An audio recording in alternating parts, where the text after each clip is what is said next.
It was already quite late. Emotional exclamations and comments could be heard coming from his apartment in a high-rise building. He stayed up until 3 in the morning, but didn't want to quit his game. He was drawn into the process, especially since he was starting to get somewhere. He caught and defeated several opponents. However, he couldn't cope with one of them. He was angry and banged his mouse hard on the table. 2 players were trying to eliminate more and more people. Yuhan was at level 98. A young guy named Ye Xuan was sitting in front of the computer. He understood that in order to win, he only needed to absorb these strong players. Then he would reach first place. He was very close to his goal. Then he would get his million prize in cash. He craved it. Ye Xuan only wanted to win and get his million. He caught one of the strongest players and pressed the absorption button. He rejoiced and shouted that the other player deserved it. The mouse in his hand was almost burning under the pressure and stress. The game was heating up, and then a bright light appeared on the monitor. It was so strong that it literally blinded Ye Xuan for a minute. The computer monitor began to glow brighter and brighter, and for a second, the guy even thought that some kind of energy was coming out of his screen. The whirlwind spun him harder and harder. Ye Xuan decided that this couldn't be happening. It all seemed implausible. He still didn't understand what had happened. However, a couple of minutes later, a pillar of light appeared in the sky above the high-rise building where he lived. It was late at night in Prefecture E. It was raining. A man appeared on the roof of one of the buildings. He was enveloped in invisible light. It was Ye Xuan himself. At first, he didn't understand where he was, and only wondered whether he was dead or still alive. Then he looked around a little and realized that the place was familiar to him after all. He began to fall down. Out of fear and surprise, he screamed again. He was in shock. After falling onto the roof of another building, Ye Xuan realized that he felt no pain at all. It was surprising and incomprehensible to him. Then a man appeared. He literally walked through Ye Xuan as if he did not exist in that place. He was like a ghost to everyone. After a couple of minutes, Ye Xuan realized that none of the people present could see him. He was invisible to everyone. Looking closely at the man and seeing his costume, he realized that he was an assassin. He told the monsters opposite him that they had strong nerves, since they dared to come to Prefecture E. The monster with burning eyes just smiled. Ye Xuan understood that now there would be a bad situation. The assassin added to the uninvited guests that since they were here and had encountered him, they were very unlucky. He began to use his magic. Ye Xuan looked closely at the assassin's face and realized that this man was his exact double in appearance. The monster replied that such behavior angered them. The assassin said that since they dared to come here, they would suffer. However, the monsters were not afraid of him and only said that they had come for him. Ye Xuan tried to get close to one of the people present and realized that he couldn't see him at all. The guy told the man that he didn't think it would be so easy to lure him into their trap. It turned out that his name was the same as Ye Xuan's. Incredible. He replied that he had been wondering who these guests were. It turned out that it was the defeated general. His name was Chen Song. Ye Xuan added that they probably wanted a fight in which he would defeat them all. The monsters took off their masks and replied that he was just a cocky kid who hadn't yet experienced their power for himself. Chen Feng and Chen Song were dissatisfied. Chen Feng started yelling at Ye Xuan that he didn't like this chatter and that today he would personally teach the guy a lesson. Their fight began. He added as he ran at Ye Xuan with his fists that he would show him that there were people in this vast world who were more talented than him. He pushed his brother aside. He used a 4th-class skill called Exploding Thunderstrike. Ye Xuan was able to block all of his attacks with ease. Next, the man used the popular Tongbei Strike. It was also a 4th-class skill and ability. The ghost Ye Xuan sat on the sidelines and watched everything closely. He was amazed by this advanced martial art. He thought that if he had a physical body, he too could become better in this world. However, he looked at Ye Xuan and saw one thing. He was not very agile. Chen Song fought at the level of his brother. He kicked Chen Feng. He had to win. He had no place in Lianyun City. Ye Xuan was clearly talented in combat. Everyone noticed that. But an enemy lurked in the shadows with a sharp weapon up his sleeve. He watched the fight. He jumped up to Ye Xuan and told the guy that he was fighting well now, and the blows were excellent. However, he needed to take the fight more seriously. The ghost of Ye Xuan noticed the trick and shouted to his real-world counterpart to be careful. However, no one could hear him. Ye Xuan realized with horror that he had been hit by a sharp weapon and seriously wounded. Blood gushed from the cut. Chen Feng realized that his brother had come to his aid. He caught Ye Xuan. Ye Xuan looked his enemy straight in the face. They both began to understand that today he would die at the hands of his brother. They laughed at him, calling him the first genius of Lianyun City. Ye Xuan could barely stand on his feet. The ghost Yeshuan understood that a second-class dagger could not strike a second blow. He told his brother to deal with it, and if he wanted to destroy him himself, so be it. And everything happened in the next moment. Yeshuan struck again, but received new damage. He lost consciousness and fell onto the stone floor of the staircase. His brother told the second one that they could no longer stay there and had to flee immediately. Yeshuan had been eliminated. His brother agreed with him, and they both hurriedly left the place. The ghost of Yeshuan approached his real body. He said, looking at his copy, that he thought he would become a ghost like him when he died. But he was wrong. Yeshuan bent over the body and decided that perhaps only he was so special, or someone had deliberately involved him in everything that was happening here now. He said that it was foolish to greet and provoke those who had come to take his life in the first place. If he had been a player, he could have defended himself. Yeshuan lay with his eyes open, and the ghost decided to touch them and close them. Then he heard someone's voice saying that the next life was here, and Yeshuan must live it wisely. Something began to happen. Their bodies merged. In the morning, Yeshuan's head hurt badly. He couldn't open his eyes. Someone's voice kept asking the young master how he was feeling. Yeshuan opened his eyes and saw a girl. She was glad that he had woken up. It was Lure. The girl said she was scared for him. Ashwan replied only that he was fine. He knew that she was that guy's personal servant. However, he did not understand how he knew all this. He demanded that the girl bring him a mirror immediately. She said that she would bring everything to the young master right away. Seeing his reflection and understanding everything, Yeshuan decided that first they had dragged him here, and then they had completely transferred him into the young master's body. However, he told Lure that he remembered Chen Song saying before the blow that Yeshuan was the #1 genius in Lianyun City. The girl didn't understand anything. Yeshuan looked at his reflection again and added that now the unlucky boy could sleep peacefully because he would live this life well. He decided to help him take revenge and become the strongest man in the city. He promised his reflection that he would improve himself. He decided that this was his destiny. Lure, watching all this, told the young master that he should wait. He felt sick and started coughing up blood. He fell to the floor and groaned. Yeshuan replied to Lure that he was fine and tried to get up. However, Lure replied that the head had told her that he had completely lost his cultivation. She added that his basic cultivation had been completely lost. Seeing that he couldn't get up, the girl began to give him some liquid to drink. Yeshuan thought about how he just wanted to become a great master. Would his journey end before it even began? Lure decided to support him. So she told him to keep himself under control because his wounds had not yet healed, but they would still be able to restore his dantian. Cui said that there was a 100-year-old black blood ginseng in the treasure house and that it might help restore his strength. Hearing her words, Yeshuan's spirits rose. He had heard about it and wanted her to take him to the treasure house. She understood that he hoped to recover as quickly as possible, so she immediately agreed to take him there. They walked to the treasure house amid whispers about him from people on the street. Everyone was gossiping about what had happened to him. He was pale and did not look healthy at all. One girl told another that he had been attacked a few days ago. His dantian had been destroyed, and Yeshuan had completely lost his cultivation. Now he was crippled. The other girl objected, saying she shouldn't talk like that. The master had always been good to them, and they would hope that he would recover. The girl agreed that she was wrong. She even felt sorry for him. He was a very good man and never took liberties with them. At the beginning of the month, he even helped her younger brother start cultivating. She lamented how unfair karma could be sometimes. So they continued on their way. When she saw the treasure house, Lure exclaimed that they had finally arrived. Yeshuan saw the treasure house ahead.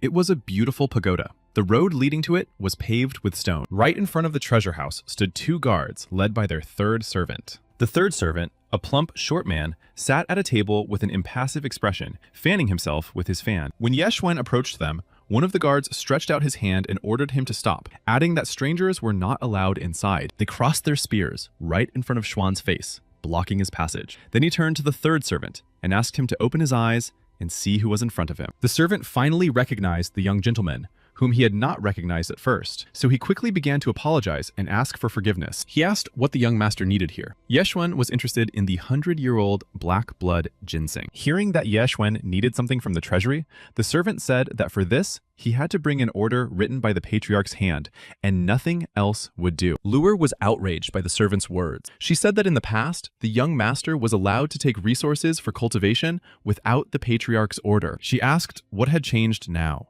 The servant said that it was like that before, but now everything was different. Now, the young master was not a prodigy, but a cripple. He added that he could no longer do anything worthwhile, and that the patriarch should not share his treasures with him. Luer could not tolerate such disrespect towards the young master. He had always treated him well. Now, the servant was mocking his injury. The servant confirmed that Ye Xuan was indeed the young master, which was why he still addressed him as such. Anyone else would have been taken away by the guards. He asked Ye Xuan to understand that the resources remaining in the treasury were needed for cultivation by others, and that they could not be wasted on a cripple. He advised him not to waste any more time, and added that he had heard from reliable sources that the clan chief was planning to send him to the province. The servant also said that Ye Xuan would most likely rule some small village there. In just one night, the man had gone from being a young prodigy and the patriarch's favorite to a weakling dismissed by some bureaucrat. Ye Xuan pondered this. He also thought that somehow it all seemed too realistic. He turned around, ready to leave, and asked Luer to forget about it all and follow him. After all, talking would get them nowhere. Luer resisted and did not want to leave without the ginseng root, because without it, the young master could die. They should not believe the guard's words. She believed that they should ask the patriarch himself. Hearing these words, the servant shouted at them that it was foolish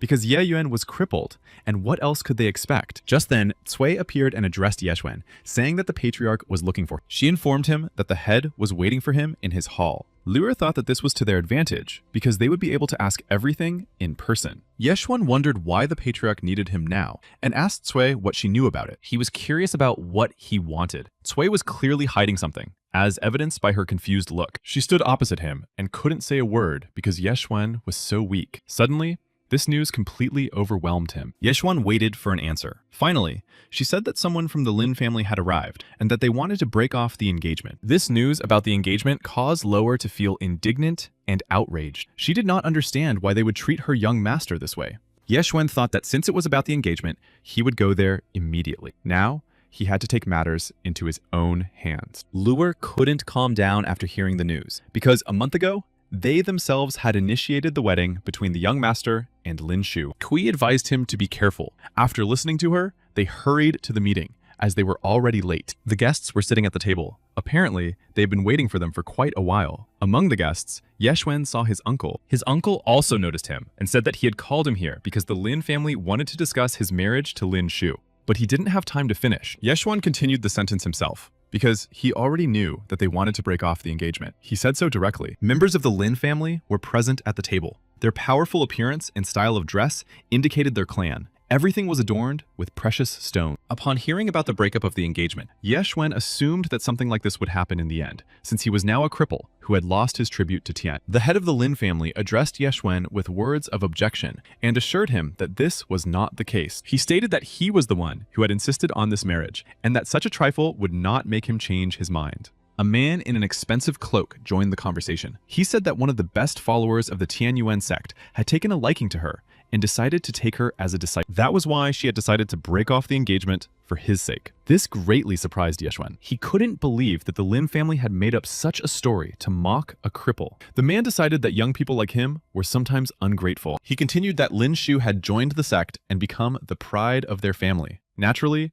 she would become the object of courtship. And if people of her status found out that she was already engaged, it would not end well for him. Ye Xuan considered this statement presumptuous. He said that the laws of the empire did not exist for show, and that going against them required rare courage. This made the man laugh. He told Ye Xuan that he simply did not know what the Tianyuan sect was capable of. He said that he was merely a defender of the Dharma, and that even he was not afraid of the empire. As if to confirm his own words, he declared that he could destroy the Xuan Yan Empire, which Ye Xuan was trying to use as a shield. But he did not like to mock the weak. Otherwise, he would have decided the matter with Ye Xuan differently. Everyone sat at the table with their eyes downcast, not uttering a word of objection. Ye Xuan saw how frightened they were. It seemed that this man was telling the truth. The man was curious to know what the boy had decided. In fact, the whole family gathered there was curious about it. The uncle told Ye Xuan not to worry. All he had to do was voluntarily agree to break off the engagement,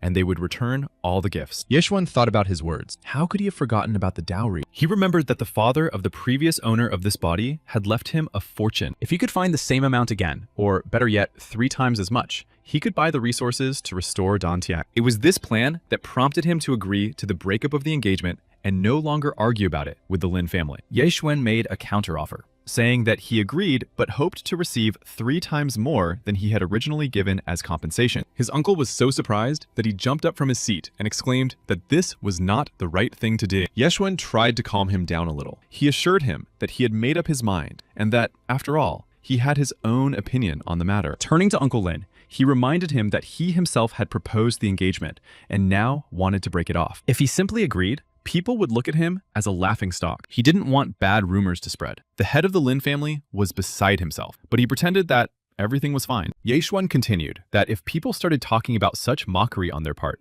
the cultivators would not like the behavior of the Lin family. In conclusion, he said that they would act simply. Uncle Lin would return 3 times more than he had given to their daughter. He would tell everyone that the engagement was broken off on his initiative because he had lost his cultivation and lost his tribute to Tian. Yeshwan said he was sure it was beneficial for all of them. The man laughed. He clearly liked this guy. A minute later, he became serious and said he agreed, even though he considered it blatant blackmail. Headland understood that 3 million was a large sum. His family would not be able to raise that much in an instant. The man said there was nothing to worry about. He turned his palm upward, causing a bright light to appear around it. Then, a bottle appeared in his hand. It was a bottle of elixir containing 2 pills. He announced that each of them was worth 1.5 million. He turned to Yeshwan and threw it into his hands. This was unexpected for everyone in the room. But for Yeshwan, it was amazingly simple. He thought that if he had known this in advance, he would have asked for 5 times as much. He knew that they had the marriage contract with them. It was with Lure,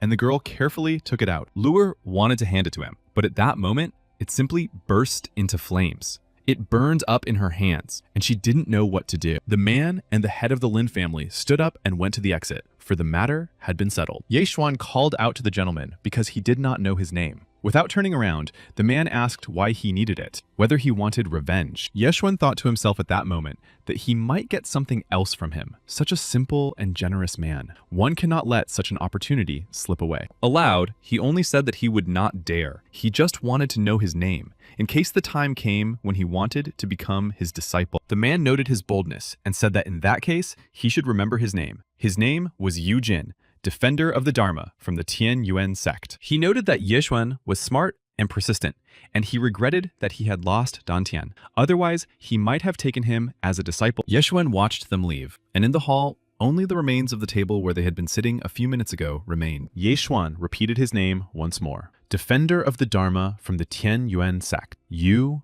Jin. The young gentleman was holding a bottle of elixir in his hands when suddenly it glowed. As if enveloped in golden threads of air, he watched, not knowing what would happen next. A window appeared, and Yeshwan stared into it. Then, everything happened on its own, and very unexpectedly. A sign lit up with the name Devourer System. She said that a concentrated spiritual pill had been found, and asked if Yeshwan wanted to consume it. His spirits rose. This meant that all was not yet lost. Heaven had left him a loophole. His uncle returned, and saw that he was in a pensive state. He called out to the young man, but he didn't even hear him at first. The uncle wondered why he was daydreaming. Finally, Yeshwan heard what he wanted. The uncle said that their family had spent millions to find a cure that could restore his strength, but it had been to no avail. Mr. Yu's words that he would never see martial arts again prompted him to think that perhaps he should give the pills to them. With their help, other children capable of cultivation would be able to achieve success. Yeshwan replied that he had to refuse because he already had plans for them. His uncle was not reassured. He understood that Yeshwan was going to use them to return to martial arts.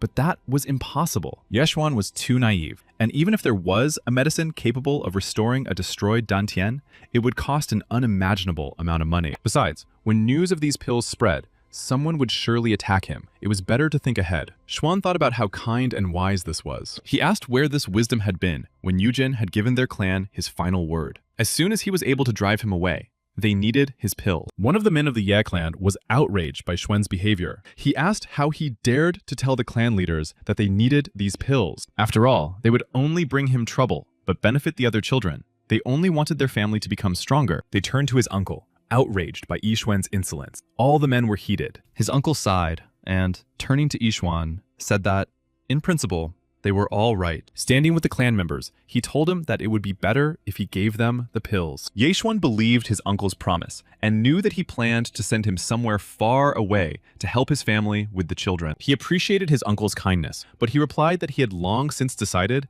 that an ordinary life was not for him. Yeshwen announced to everyone that tomorrow he would leave the estate and start his own clan. Without giving the clan members time to react, he began to recite an oath that he, Ye Xuan, renounced all ties with the Ye family. They began to shout that he had gone mad, that he had decided to leave the family because of 2 pills. They called him an ungrateful child. They insisted that they had spent time and energy on him and that his uncle should punish him. They couldn't remember anyone in their family ever behaving so disgraceful. His uncle asked Yeshwen once more if he was absolutely sure about his decision, or if there was a chance to change his mind. Yeshwen was unshakable. He declared that he had made up his mind and would not stray from this path. To the surprise of the clan members, the uncle did not behave as they had expected. He told Yeshwen that since he had made his decision, he would let him have his way. He respected his choice. He only asked him to be careful. The clan members were very stubborn. They wanted things to be the way they wanted, convincing his uncle that this was not right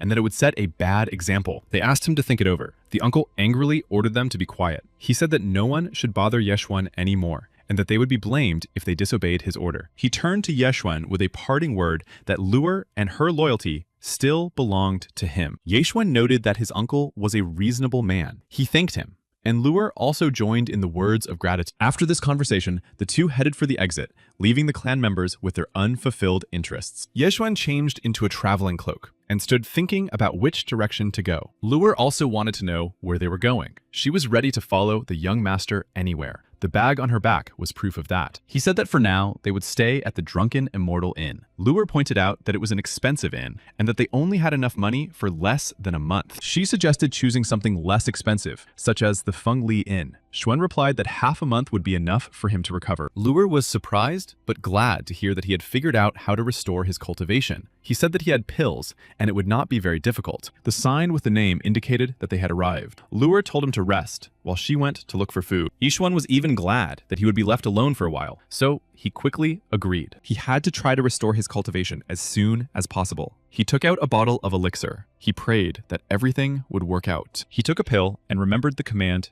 to devour. After he swallowed it, streams of energy spread throughout his body. These streams he felt were spiritual energy. It was even interesting. Apparently, his dantian was still recovering, because he saw that the progress level had reached 70%. The progress stopped at 95%. Apparently, one pill was not enough for recovery. He took a second pill. Something like a tornado swirled around him, and the progress reached 100%. The collection of energy for system recovery was complete. Suddenly, a new message appeared, indicating that the system had been activated. It had detected that the user's dantian had been destroyed. The devouring process had begun. Yishuan was terrified as he wondered what this devouring meant. Shouldn't it be restoring him instead? Then he felt unbearable pain in his abdomen. He didn't understand what was happening. It was as if all his organs were being twisted. He fell to the floor, writhing in pain. Luer, returning to their room, heard his moans. She didn't know what had happened to the young master, but when she saw him on the floor, she immediately rushed to him. The young master frightened her with his moans and cries. Slowly, the pain subsided.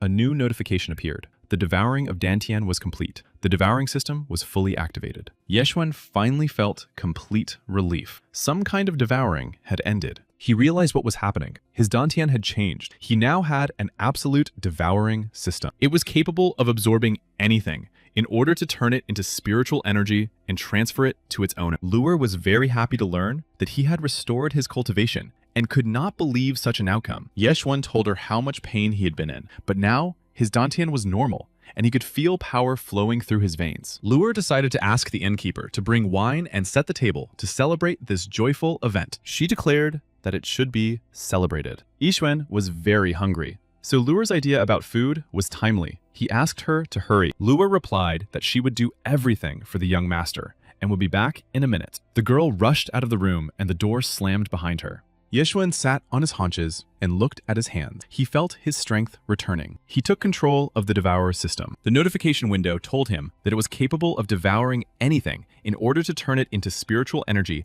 and transfer it to its master. It turned everything into chi. Yeshuan realized that what he needed was to devour something in order to turn matter into power. It was better and easier than cultivation. He was given a choice between the martial arts of his lineage and divine weapons. He studied everything carefully and decided to start with martial arts. There were only 5 schools. One of them was the school with the Storm Blade technique. The next school was called the Roaring Tiger Fist. Then he saw the Falling Wild Goose Leg technique. This was the fourth school. And finally, there was the school of the strongest technique, the returning sand palm. Yeshwen was absolutely thrilled. He craved power. He decided that his martial arts skills would reach the 5th level, which meant he could learn absolutely all of the techniques presented. He decided to start with the roaring tiger fist technique and chose it. But an error popped up in the notification window. It announced that Yeshwen did not have enough points to practice this technique. He was surprised and confused. He asked the system what other points were needed here. He needed to find out how to earn the necessary devourer points. The system told him that in order to earn them, he needed to devour valuable items. Yeshwen did not understand what this meant and decided to look around. He assessed the items in the room where he was, and then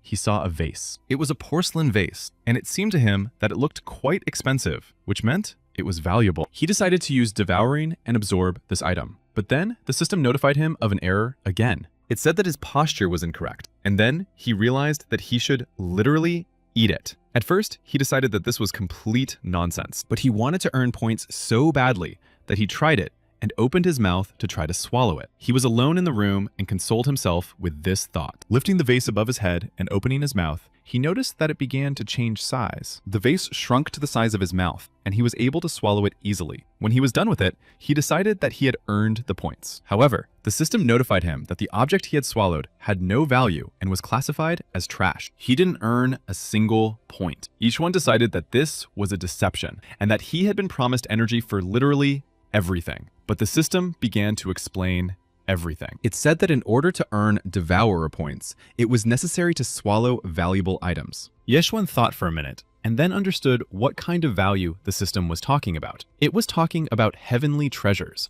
or expensive items for cultivation. He decided to earn points as quickly as possible and therefore realized that he needed to go to the 18 mountains of Lianyun. There, he would do everything right. He was also bothered by the posture for devouring. It was uncomfortable, especially in battle. He asked what the name of the devouring hand would be in the system. It replied that he could obtain a devouring hand that would instantly absorb objects it touched, but there was a price. Yeshwen stepped forward and said that it suited him. Then, approaching the window, he heard screams and decided there was a fight outside. He looked out the window. Luer was lying on the ground, and the women were yelling at her. They called her empty-headed and flighty, and besides that, an insignificant servant from the Ye family. The woman added that her master wished to use Luer and that she had to agree to everything. Yeshwen began to call the girl, but the maid just looked fearfully at the screaming woman. The woman said that Luer only seduced good men and that she should be ashamed. She promised to tear her face to pieces so that no stupid thoughts would even enter her head. She wanted to kick Luer in the face.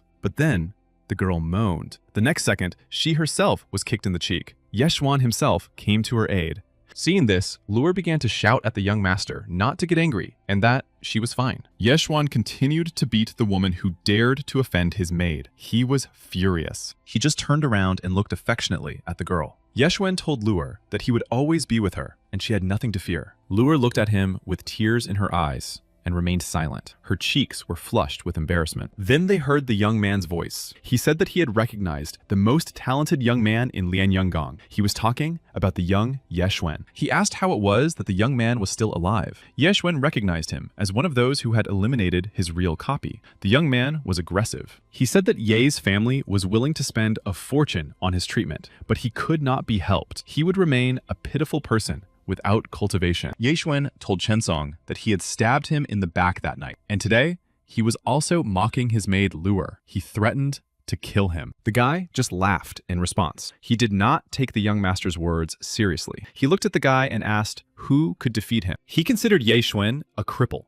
and added that after their last battle, he had become a nobody and had no powers or abilities. Yeshwen replied that it was not a battle, as it was more like a night ambush. They, together with Chen Feng, attacked him at the estate. Yeshwen looked at Chen Feng and said that today he would pay for it. The guy smiled and replied that he was ready to fight him. He added that if Yeshwen was so tired of living in this world, he would help him leave it. He ran towards him with his fists. However, Yeshwen stood and looked at him with determination and seriousness. He was clearly not afraid of their fight. Chen Song swung at the young master and said that he would gladly and happily give him peace. He was about to strike his first blow. However, things did not go according to his plan. Suddenly, Yeshwen sharply intercepted Chen Song's attack and squeezed his fist tightly with his palm. The pain was unbearable. Chen Song couldn't believe it. Ye Xuan used the Thunder Fist technique. It was a loud name for such a move. Chen Song tried with all his might to break free from Ye Xuan's grip, but Ye Xuan only squeezed his fist even tighter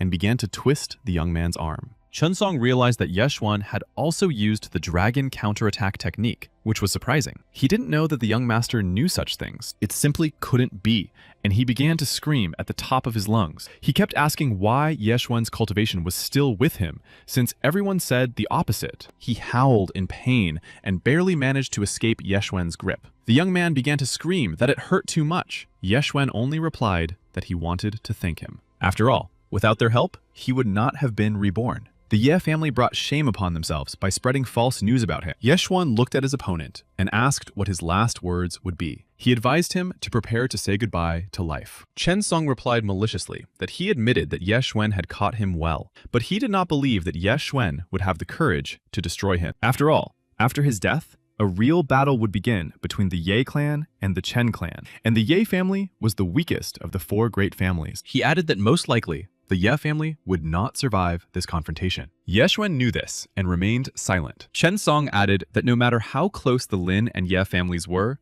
they were unlikely to stand up for the Ye family. And then a battle between the three families would begin. In that case, the Wu family would not stand aside either, and they would side with the Chen family. Ye Xuan stood and pondered his words. He decided that such a confrontation would not benefit anyone. But with the help of the Devourer system, he could resolve everything himself in time. Ye Xuan thought that he would destroy the Chen family then, but for now, he would have to spare Song. At that moment, Chen Song lunged at him again, saying that he had let his guard down. He wanted to attack Ye Xuan again, but Ye Xuan noticed his sharp blade in time and dodged. He kicked the weapon out of his hands. The blade bounced to the side and stuck into the floor right next to the woman who had recently mocked Lure. She screamed in shock. Chen Song didn't understand how this had happened and looked at Ye Xuan in fear. Ye Xuan looked at the young man and said that he was right and that it wasn't worth killing him now. He added that despite this, he would still repay the young man for everything he had already done. With a sharp movement of his leg, he kicked Chen Song hard in the back, knocking him to the floor. Before he could recover from the blow,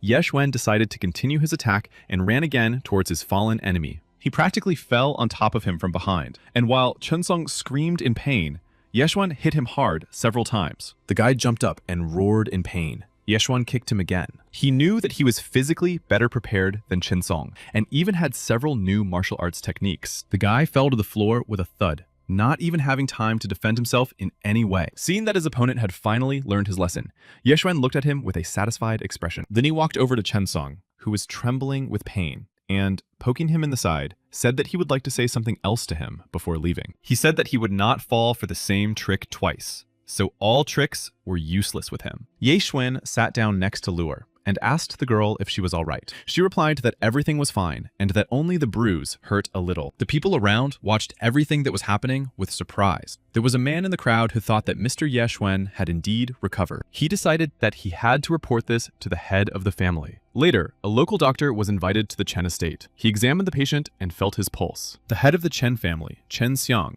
stood next to him and asked how his loved one was feeling. The doctor turned to him and replied that the bones in his arms had almost healed, and that in a month, the young man would be able to move them. However, there was a downside. With such injuries, the path to martial arts was now closed to him. Brother Chen Song shouted at the doctor that this was outrageous. He did not want to listen. They decided that he was now crippled. The doctor replied that not only his brother's hands, but also his meridians would never fully recover. And the fact that he would be able to move like a normal person was already lucky. With the help of a magical herb called Bloody Jade, this could be remedied. If the patient wanted it, his meridians could be restored. However, this herb cost a fortune. The brothers started yelling that Ye Xuan was a scoundrel. And now, because of him, his brother Chen Song would have to live like a normal person. The head of the family said that the herb could be found in the 18 mountains of Lanyun. It had always grown there and was abundant. He immediately sent his brother Feng there to find the herb. However, he advised him not to go deep into the forest. He turned to Chen Yu and told him to take a couple of guys with him and catch Mr. Ye Xuan for him. He wanted to deal with him personally. He was ready to carry out the chief's order. He also wanted to teach the enemy a lesson. The chief turned away and added that it seemed it was time to talk to the Wu family. It was time to finish off the Ye family for good. At that time, Ye Xuan was in the forest, somewhere near the 18 mountains of Lianyun City. He came here to find the necessary, valuable items for the Devourer system, and then he heard a roar behind him. Ixuan turned sharply and saw a wild boar. The monster was about to attack the young master from behind. Ixuan jumped up sharply, leaving the monster boar growling discontentedly on the ground. Their battle began. At that moment, his servant, a young girl named Lure, opened the window of the inn and wished for only one thing, that her master would return home safe. She remembered how she had begged him to take her with him on his short journey, but he was adamant. He did not take her with him, and only replied to Lure that everything would be fine, and, so that the girl would not worry about him, added that his cultivation was with him again. He told her that he had to become stronger as quickly as possible. The Chen family was definitely looking for him, so it would be better if Lure stayed safe. After all, they definitely wanted to find him and take revenge for Chen Song. Lure replied to the young master that he didn't need to worry about her. She smiled. She added that he should be careful too. The battle between Ye Xuan and the boar continued in the woods. It was a little dangerous. At one point, Ye Xuan barely managed to dodge the monster's sharp fangs. It ran close enough to him. The wild boar was a second-level demon beast in terms of strength and abilities. It was quite powerful. Its speed was not great, but it was agile and cunning. The boar rushed towards Ye Xuan again to attack the man, but Ye Xuan was ready and waiting for the boar. He said that the monster didn't even know how fast he was. He just wanted to test something. When the boar was close to him, Ye Xuan jumped up to it and quickly grabbed its fur, climbing on top of it like a horse. Ye Xuan rode the demonic boar through the forests of Lianyun. He held on tightly to its neck. After a while, Ye Xuan decided to try something else and used his new skill on the boar. He pulled out a piece of its fur. The demonic beast howled ferociously and lost its balance. After a while, Ye Xuan was able to kill it and stood over its body. He was glad that he had encountered a second-level beast at the entrance to the forest. He thought that he should be extremely careful from now on. Then, another thought occurred to him. Since he had dealt with the boar so easily,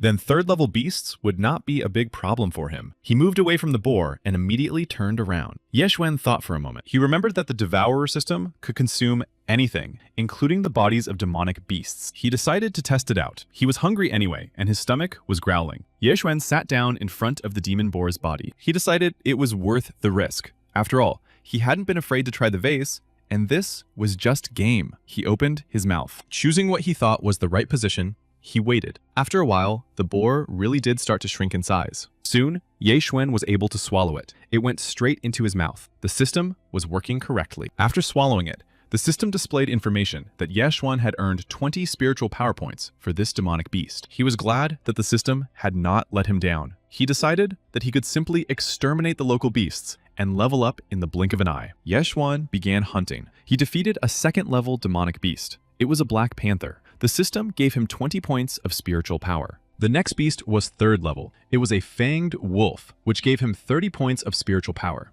The next demonic beast he defeated was also third level. It turned out to be a spotted wolf. And so Ye Xuan hunted and absorbed until late at night. Sitting by the fire, Ye Xuan estimated that at this rate, he would reach the middle of the 5th level of martial arts in 2 days. There were 10 levels in total. Each level increased his striking power by 45 kilograms. Taking into account his techniques, his striking power was now about 272 kilograms. This meant that any creature below the 4th level would instantly disappear from a single blow. Xuan was so full that he couldn't eat any more today.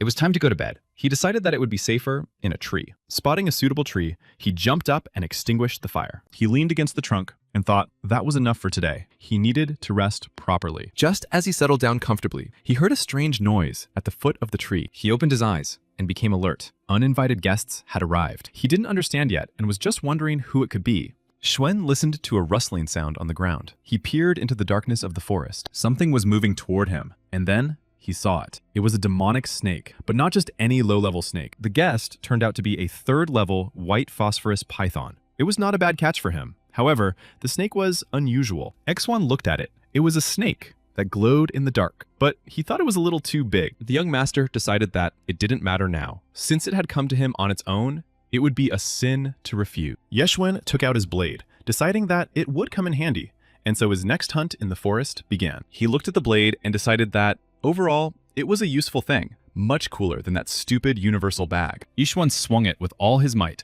and jumped off the tree toward the snake. He prepared to attack. Hitting the snake's scales, The weapon bounced off it like a stone, without even touching the python an inch. The snake rose, rustling its scales. Its mouth opened wide, and its fangs were right above Yeshuan's head. Yeshuan was puzzled that the python had such strong scales that he couldn't break through them with one blow. The phosphorus python coiled like a spring and hissed with its mouth wide open. It had been hit after all, as confirmed by the pool of blood. While Yeshuan was thinking about what was happening, the python turned its body and began to crawl into the depths of the thicket. Yeshuan called out to it, but it disappeared. It looked like it was running away. The young master was left with nothing. Then he remembered the black stripe on its back. Come to think of it, this phosphorus python was different from the others. Yeshuan wondered if it could be a demonic beast that had eaten a heavenly treasure and mutated. If so, he would definitely defeat it. He followed its trail into the depths of the forest. Finally, Yeshuan saw a stone hole in front of him that looked like a large burrow,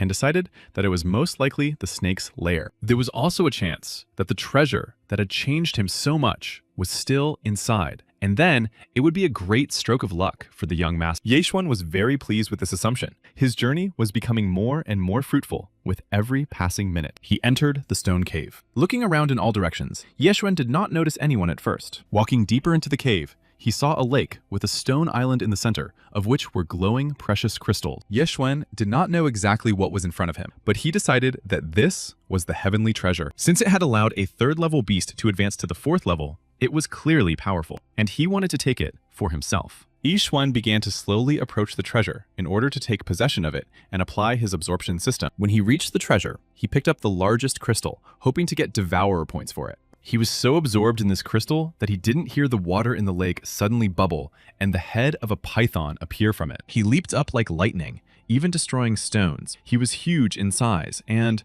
judging by all appearances, quite strong in level. Yeshuan fell from surprise and dropped the crystal from his hands. The appearance of the python was too unexpected. It was not the one that was in the forest. One detail about this python caught Yeshuan's attention. This specimen had a gold line on its scales instead of a black one. It was about the same size as the blue snake from the forest, only there, it was black. The python twisted and turned and went underground. Yeshuan decided that this was silly until he felt a hiss behind him. Turning around sharply, he saw it right next to him. The snake jumped out of the lake and lunged at Yeshuan. Then he saw that its line was black, like the python in the forest. It turned out there were two of them here. He knew that this task would be more difficult. He didn't have enough strength to fight two beasts and needed to recharge. Yeshuan decided to use the crystal. He brought it to his mouth and began to absorb it. The system showed 100%. He saw a record that Yeshuan had absorbed 1 concentrated obsidian nugget. Yeshuan felt a pleasant energy spreading through his body. He received the coveted devourer points. The system reported that he now had a spiritual power of plus 1,500 and that he had reached the 5th level of martial arts. Now both snakes joined forces and began to attack him, but he was already ready to repel their attacks. After all, he now had the 5th level of martial arts, and he would now unleash his power on these snakes. He concentrated his energy on the tip of his sword. He did not wait too long for the snake to approach, and, swinging his sword, attacked the black-striped python first. This time, his blow was much stronger, and he was able to pierce its scales. He severed its head from its body with a single swing of his blade. Next, a golden snake jumped out of the lake. The young master saw that the black-striped snake had been defeated, so his eyes filled with rage. With a menacing hiss, he began to crawl toward Yeshuan. Yeshuan had already noticed him, but waited for him to get closer. Yeshuan decided that if he had defeated a 3rd-level python with a black stripe, he would quickly finish off this snake as well. Its mouth with a poisonous sting was very close when Yeshuan decided that the time had come. He jumped several times and found himself on top of the snake, immediately trying to wound it with his blade, but the attempt was in vain. Then, jumping to the side, he decided to try directly from above, and, gathering all his energy in flight, swung his sword at it. This also did not cause any damage. Yeshuan realized that he was facing a very strong snake. After all, even his 5th level was not enough to defeat this creature. At first, he could not figure out what to do next. As much as he wanted to defeat it now, he would probably have to abandon this idea for the time being. He lacked the sword skills, otherwise he would have been able to deal with this snake. Then, Yeshuan suddenly remembered that he had just received devourer points, which meant he could invest them in combat techniques. He turned to the system and asked it to open the list of martial arts techniques and find something of the 5th level. Among other martial arts techniques in its list, the system showed the wind blade technique. He decided that this was exactly what he needed right now. Yeshuan told the system that he wanted to spend his earned points on the wind blade technique. The system reported that everything had been spent and the exchange was successful. It announced that he had now mastered this technique. Yeshuan felt streams of energy flowing through him, filling him with something new. He tried to wound the snake and succeeded. Surprisingly, he had only just learned the technique and immediately mastered it perfectly. The snake on which he had just tried to use the new technique became enraged by this. It lunged at Yeshuan, but his training had not been in vain, and he was on his guard here too. He was able to strike the enemy several times with his blade. The snake also realized that it was facing a strong opponent. They stood face to face, each ready for the next battle. Yeshuan felt tired. As he had thought, the 5th level technique consumed too much of his chi energy. He also realized that at his current level of cultivation, he would only be able to use it a couple of times at most. The snake was becoming more and more aggressive. He had to finish off the snake quickly,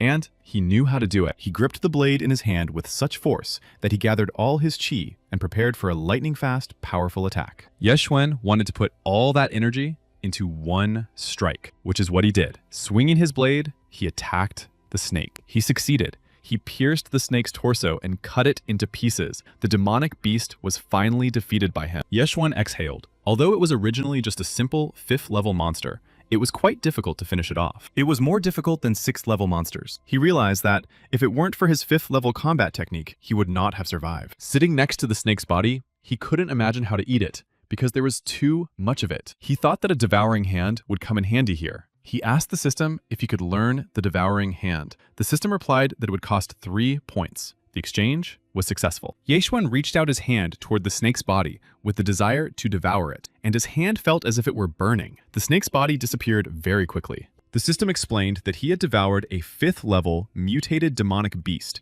and received 300 points of spiritual power for it. Looking at the devouring hand, Yeshuan noted that it wasn't bad at all. The 3 points spent were worth it. He no longer needed his mouth, and thank God for that. He decided that he had spent too much time with these snakes. It was already dawn. He had to eat the second one and leave. He stretched out his devouring hand towards it. The system confirmed that he had eaten a 4th level mutated demonic beast. He earned another 100 spiritual power points. He had only spent a day here, and his cultivation had grown so much. The sun was high in the sky when Yeshuan left the cave. He decided that the most important thing was that he had earned devourer points. His assumption had been correct, that only expensive things, like heavenly materials and treasures, gave devourer points. He set off. It was time to return. He remembered his maid and decided that Lure was probably very worried about him. Having gone far enough into the forest, Yeshuan heard a strange sound. Looking closely, he saw his blade glowing brightly from a distance. This meant only one thing. The next second, he was already lying on the ground, and a huge demonic leopard was standing next to him. He saw pink stones on the beast's neck and couldn't believe his eyes, still doubting what he saw. Did he imagine it? Or were there crystals hanging on the neck of this 4th level leopard chasing the wind? He wondered who would have so much extra money. Just think, hanging a crystal worth $1 million on the neck of a beast. While he was pondering this, the leopard disappeared like the wind into the depths of the forest. Yeshuan shook his head in all directions and listened, but still couldn't figure out where it had gone. But he heard voices coming from the bushes. Creeping closer, he saw a man and a girl in a cloak. The man was treating the girl roughly, demanding that she give him the blood jade grass. He threatened her not to anger him, or else it would be worse. The girl said she wasn't afraid, and asked him if he had the skills to back up his words. The man nervously called her a scoundrel, and then Yeshuan recognized him as Chun Feng. He was one of the brothers who had attacked him at the estate. Yeshuan didn't understand what this scoundrel wanted here. He decided that he had come looking for him. Chun Feng wouldn't calm down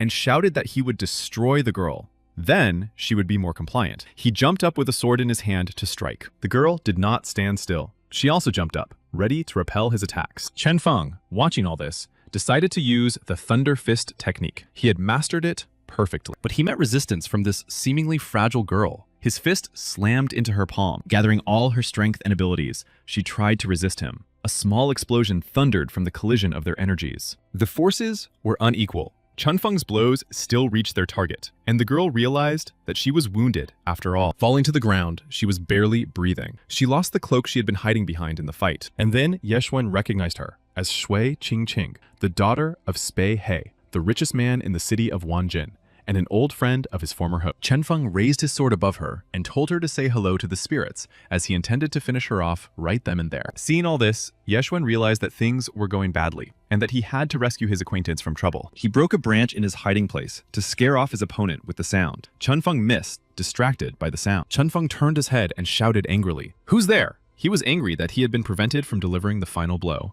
From behind the tree, he heard the sarcastic words that this was to be expected from a young gentleman from the Chen family. Yixuan continued and said that he now saw that the young man would stop at nothing and was behaving so disgustingly towards the poor girl. The next moment, he was already next to Qingqing. She immediately recognized the young master. Chen Feng also recognized Yeshwen and thought that he was following him. Yeshwen had never considered him smart, and now he was once again convinced of this. He replied to Chen Feng that he already had a lot to do without wasting time on this. He asked Qingqing if she was hurt and what she was doing in these mountains. He was interested in where her father and her guards were. She assured him that she was fine, but she was worried about him because she thought he was only at the beginning of the 4th level of martial arts. She told Xuan to run away, and she would delay Chen Feng, since his martial arts level was below the 5th level. Even together, they would not be able to defeat him. Yixuan asked if she knew he was so strong, why did she still decide to fight him? But she did not know this until they exchanged blows. Xuan assured Qingqing that he was already far beyond the beginning of the 4th level,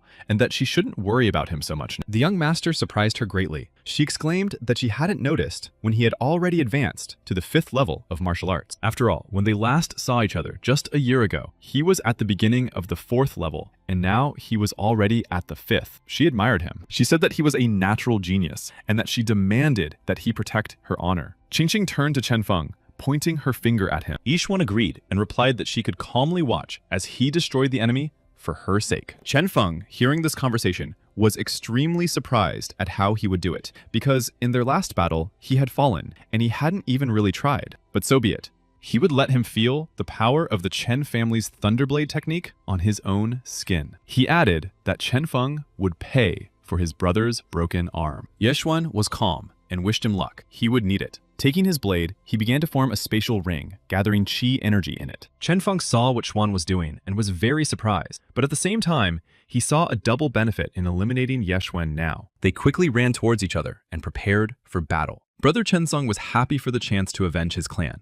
Within a minute, their sharp blades met and crossed. It was close combat. Yexuan was determined and ready for battle, as was the enraged and embittered Chen Feng. He shouted and was about to strike Yexuan, but Yexuan quickly dodged. Chen Feng couldn't believe what he saw. It was impossible. He didn't know that Yexuan's cultivation and skills had become even better than his, and he had surpassed him in skill and strength. Yexuan just glanced at Chen Feng and replied that he could thank his brother for such a level and rebirth. Chen Feng replied viciously that he knew it all along. That night, he should have not wounded Yexuan, but completely decapitated him. He just laughed in response to such sarcasm and added that it was too late to regret it. What's done is done. And in order to repay him for this service, Yexuan promised to eliminate him with just 3 sword strokes. Chen Feng jumped up from his seat and shouted that he was ready to teach the boastful bastard a lesson. He ran at Yexuan with his sword in his hands, jumped up to him, and used his Thunderblade technique. Yexuan looked at his opponent seriously and calmly. He knew that his opponent had no chance in their fight. Gripping his sharp blade tightly, he prepared to repel Chen Feng's attack. Swinging his sword, he used his Stormblade swing technique. Everything began to spin like a whirlpool.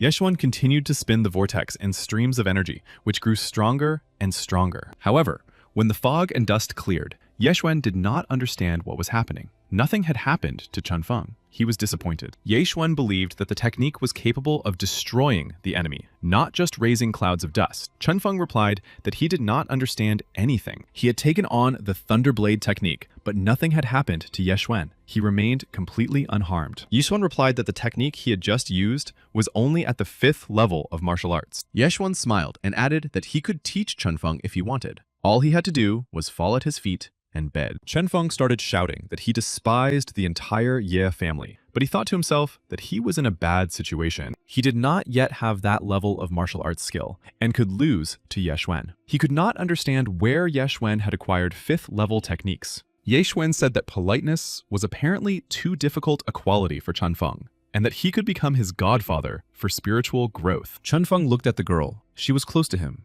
and he decided that he would have to take her hostage. He rushed towards her. The girl was frightened, seeing what was about to happen. Yixuan noticed this and understood everything. He couldn't let her get hurt. He quickly changed his glasses to the system's 5th level storm steps. He was faster than Chenfeng after the Devourer system notified him that the exchange was successful and he had received the new lightning step skill. In a split second, he was right in front of Chenfeng, who was still running after the girl, and delivered his devastating blow. Chenfeng didn't even have time to understand what was happening. A second later, he fell to the ground, unable to breathe. The girl saw his blade flash right in front of her face. She thought it was the end for her. However, turning around and noticing this, Yexuan managed to save her. He grabbed her by the shoulders and they both fell to the grass. A minute later, the girl was already shouting impatiently for Yexuan to get off her. She felt awkward. So did he. He apologized for his position, saying that it happened naturally when they fell. He himself only heard how pleasant she smelled. The girl got up and, as a token of gratitude, took out a bottle of potion. She said that if it weren't for Zhuan, she would have been doomed. She threw the glass bottle into Yexuan's hands. He asked if she was sure she wanted to give him this herb. He knew it was very expensive. It was jade herb. However, she replied that she didn't care.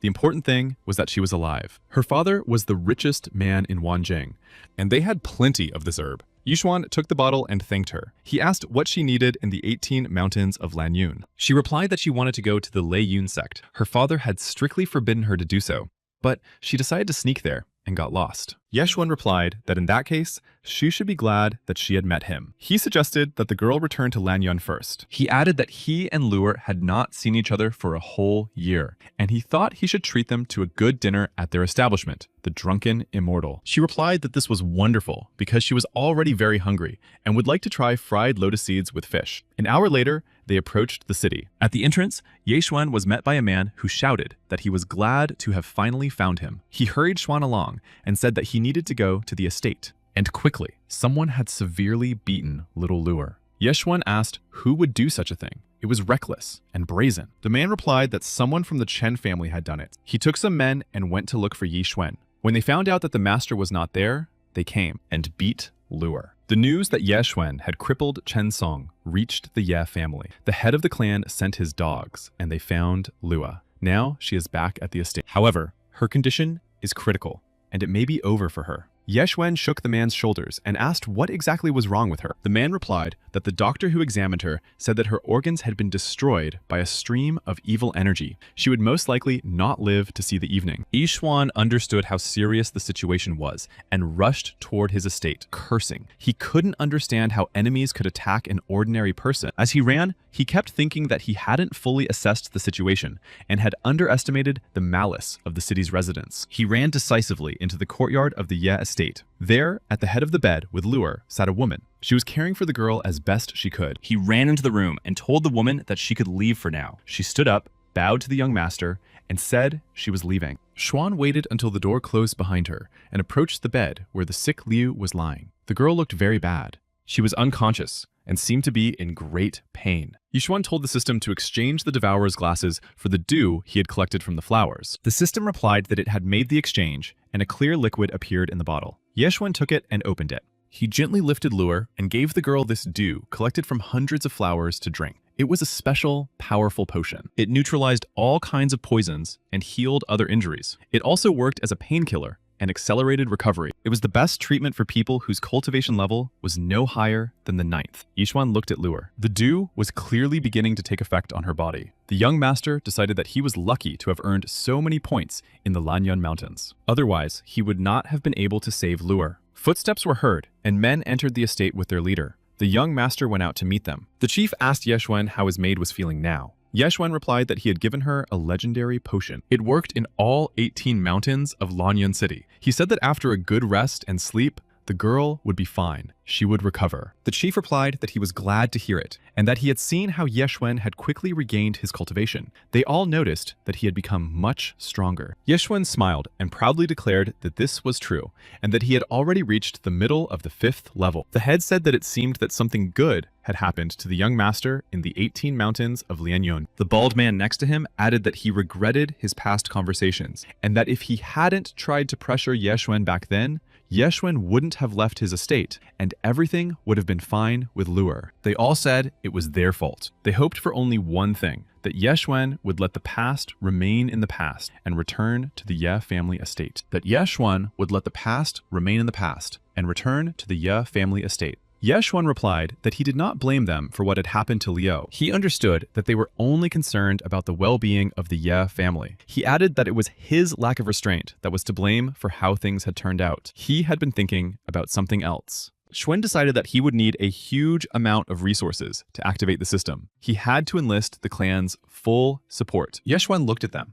and said that the blood of the Ye family flowed in his veins and that he would defend its honor until his dying breath. He decided to meet them halfway. He thought that if they admitted their mistake, then he was doing the right thing. They replied that it was excellent. They began to talk about what a good person Xuan was. They also said that an intelligent person would not cause a scandal. Then they heard Ye Xuan say that he had 2 conditions. They turned to him and waited for him to speak. The head said that if he agreed to return to their clan, he would do anything for him. Ye Xuan said that he wanted their enemy clan, the Chen family, to be completely wiped out as a result of their struggle. That was the first condition. They all stood in the courtyard of the young master's estate and looked at him with surprise and shock at what they had heard. The head replied that if they were to officially declare war on the Chen clan, the Wu family would also join the battle. Ye Xuan replied that he had already finished off the eldest son of the Chen family and that his body lay in the Lanyun Mountains. This news shocked the head and all the members of the Ye family delegation. It was like a bolt from the blue for all of them. The head thought for a moment and said that it seemed that battle was now inevitable, but they needed a good plan. He looked at Xuan and said that this was not the place. He suggested that everyone go to the main hall to hide from the eyes of outsiders. Everyone proceeded there. In the hall, everyone took their seats, and Yi Xuan stood before them. It was time to develop and discuss a plan of action. The leader said that judging by the fact that Xuan had brought up the destruction of the Chen clan, he already had some ideas. He suggested that Xuan share them. Xuan replied that this was indeed the case, but that part of his plan was his second condition. The head listened carefully to what he had to say. Yi Xuan said that he wanted all the heavenly and earthly treasures stored in the Yi family's treasury. The head stood up and shouted that this would not happen. They belonged to all members of the Ye family. If Ye Xuan took them, the clan would have no future. Then he calmed down a little and said that there was one more thing. Ye Xuan simply would not be able to use them all. The young master only thought to himself that the head of the Ye clan did not yet fully trust him. He decided that he would have to resort to trickery. He looked at him and replied that they should not be angry with him. He calmly began to tell everyone present that he had met someone in the Lanyun Mountains. It was an eccentric hermit who had helped him restore his dantian. Yi Xuan said that it was this hermit who told him that he had a rare body structure. It is called devouring. Because of it, Xuan can absorb any treasures and receive spiritual power in exchange for them. Yi Xuan told the chief that he had now learned how to use this power, and thanks to it, he had not only restored his cultivation, but also reached the 5th level. He also possessed martial arts skills. The chief asked how this could be understood and what devouring meant. He had never heard of such a thing before. The bald man said that hearing all this, it seemed to him that the young master was simply trying to deceive them all in order to obtain the treasures. Ye Xuan saw all their doubts and said that he could understand them. However, he firmly told them that he was ready to demonstrate his powers to them. The head sat in his seat and replied that he would like to know how many items Ye Xuan needed to reach the next level. Ye Xuan estimated and said that he needed about 900,000 resources. The clan head said that this was too much for half a level. These resources were needed by the young disciples of the Ye family for cultivation. They couldn't afford it. Ye Xuan himself wouldn't allow it. He wasn't asking for these resources for free. He would contribute 2 5th-level techniques to the Ye family's scrolls. This would definitely make the family stronger. The head of the family was certainly interested, but there was no proof that Ye Xuan would do so. He suggested leaving them with one technique for now, and when they tested it, he would receive the resources. Then he would give them the second one. Yi Xuan was ready to give both of them at once. He said they could bring ink and paper, and he would write everything down. When they brought him the writing supplies, he began to write with lightning-fast attacking steps. It took him a little time to describe the technique. When he finished, he handed it to the head of the Ye family. The head began to read the names of the fighting techniques. These were the Stormblade technique and the lightning-fast attacking step technique. He asked if these were the techniques that the hermit in the mountains had taught him. He thought that the disciples of the Yi family could learn them. Yi Xuan confirmed his word. For the hermit, they were nothing more than a pathetic toy, and Yi Xuan said that he would not be upset if the disciples of the Yi family used them. The lightning attack step was an amazing technique. The head was delighted and felt that with this technique, he would become 3 times stronger and be able to deal with Chen Yu. This was convenient because they were all on the verge of battle, so the stronger the Yi family was, the better it would be for them. He added that he would pass these scrolls on to the disciples. He told his assistant to go to the treasury and bring Xuan 900,000 resources, as well as to give him a badge as the status of the senior heir of the family. The assistant promised to take care of it soon, but he himself could not tear himself away from the scroll describing martial arts. The head added that he forbade them to disclose any information about Ye Xuan's unique body and the techniques he had brought with him. If he found out that the information had leaked outside this hall, everyone would be held responsible. All family members swore to be as silent as the grave. Ye Xuan saw that there was nothing more to do here and told them to bring all the treasures to his room. Tomorrow, his level would already be higher. Tomorrow, he would show them his new powers. Let that convince them of his seriousness. After that, he promised to reveal his plan. The head of the family summed up the conversation by saying, "So be it." Then he suggested that Ye Xuan rest in his room,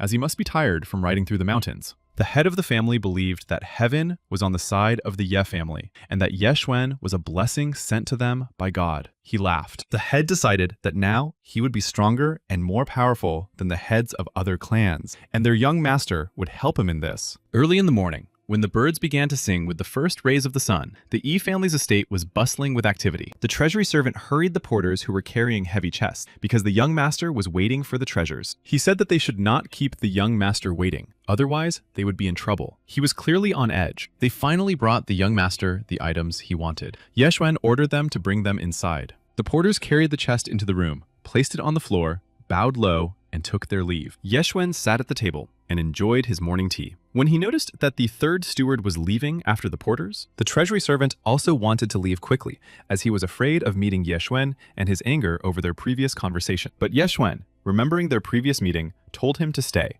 calling him a pig-faced man with big ears. Stammering slightly from fear, the servant stammered that he could be of service to the young master. Ye Xuan approached him, saying that a few days ago, the third steward had been so bold and cruel. The steward lowered his gaze and began to stammer that it was just a misunderstanding, but he thought to himself that it was the end for him. It seemed that the young gentleman had taken offense. He had already decided that he would have to resort to begging and crying to the young gentleman, and he began to wail fearfully that he begged forgiveness and that he deserved to be executed. He should not have behaved so disrespectfully toward the young gentleman. He begged forgiveness for the sake of all the gods. He sincerely begged for mercy. Ye Xuan did not understand why he was so frightened, because he had not even threatened him. He sat there, showing everyone who was in charge now. He told the servant that it seemed he was truly repentant. He would give him another chance. The servant joyfully thanked Ye Xuan for forgiving him and asked how he could be of service. Ye Xuan already had a plan for him and had thought everything through in advance. He needed someone like him right now. He wanted the servant to use his connections to find out everything he could about Chen Sun. The third steward asked fearfully if he had understood correctly. He was to find out about Chen Sun.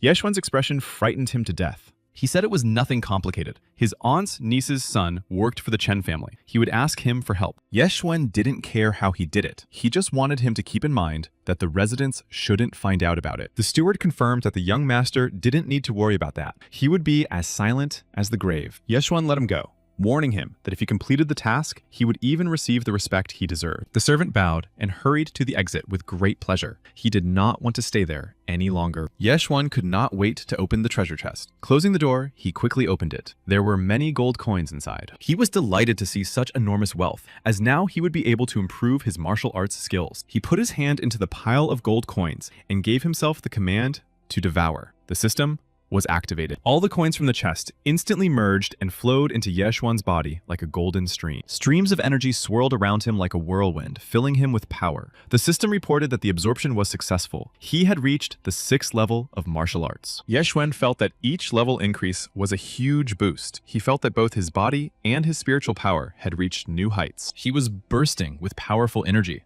If he met Chen Feng now, he would finish him off with a single blow. Day turned into night. In the morning, Ye Xuan stood in front of the monument among the members of the Ye family. The head of the Ye family brought him here to demonstrate martial arts. There were 10 levels of martial arts. With each level, the power of the strike increased by 100 kilograms. This monument was designed for the 6th level. The head said that if Xuan broke it with one strike, Without resorting to technique, it would mean that he had reached the 6th level. Yixuan still hadn't gathered all the energy he needed. He knew it would take some time. He stretched out his arm, ready to strike, and tried to put all his strength into it. But it worked. With one swing, he smashed the monument, sending pieces flying in all directions. The head of the Ye family made sure that Ye Xuan had reached the 6th level of martial arts. The family members were delighted with what they saw. He was 15 years old and had already reached the 6th level. Even in the sect of the Severed Cloud, he would be considered a genius. They would definitely help him. The head said that ordinary people would have to work for months and years to move from one stage to another, but Xuan had passed half the level in one night. Yixuan was even embarrassed by such praise. If he had known that it had taken him only 5 minutes, his jaw would have dropped. The head asked Xuan what his plan was. He replied that, in exchange for resources, he would teach them his techniques. This would make the family much stronger in combat. Xuan said seriously that with the help of resources, he would become even stronger, and then he would be able to destroy the Chen family in the coming war. The members of the Ye family listened to his plan and agreed that the idea was not bad, but that the remaining resources would not be enough to take him to the 7th level. Ye Xuan had thought everything through and said that they could sell the combat techniques to the Lin family and use the money to buy a lot of materials for cultivation. In his memory, he could clearly see the fire. The estate was ablaze, and the entire Chen clan was wiped off the face of the earth. The head of the Ye family agreed that this was not a bad option and said that he believed this was the right thing to do. From that moment on, the plan for the future great battle between the clans was sealed in the courtyard of the Ye family estate. Ye Xuan was ready to record the techniques in scrolls, which he did. He asked the system to purchase 5th level techniques. These included techniques such as the Storm Bow, Bull's Strength, Demon Bear's Paw, 5 Lightning Strikes, Meteor Sword Technique, and Tiger's Roar. The system announced that the exchange had been successful. 9 Devourer points were spent on all of this. All the techniques were transferred to his use. He barely had time to put their descriptions on paper. So, that night, he recorded all the 5th level martial arts techniques, one after another. When the members of the Ye clan began to read their descriptions, they realized that they were worth a lot of money. The 5th level technique, Tiger Roar, would cost at least 500,000. The head of the Ye family believed that with these techniques, they would be able to deal with the Chen family. He told Xuan to wait a little longer. He added that he would personally check the remaining resources in the treasury and send everything to him. Xuan counted on the members of the Yi clan and their support. The next morning, Yixuan went to the backyard of the Yi estate where Liu was. He quietly opened the door to her room. Xuan saw that she was already sitting up in bed. He quickly went over to her and asked why she had gotten up when she had only just regained consciousness. It would be better for her to rest. Liu raised her beautiful, trusting eyes to Ye Xuan.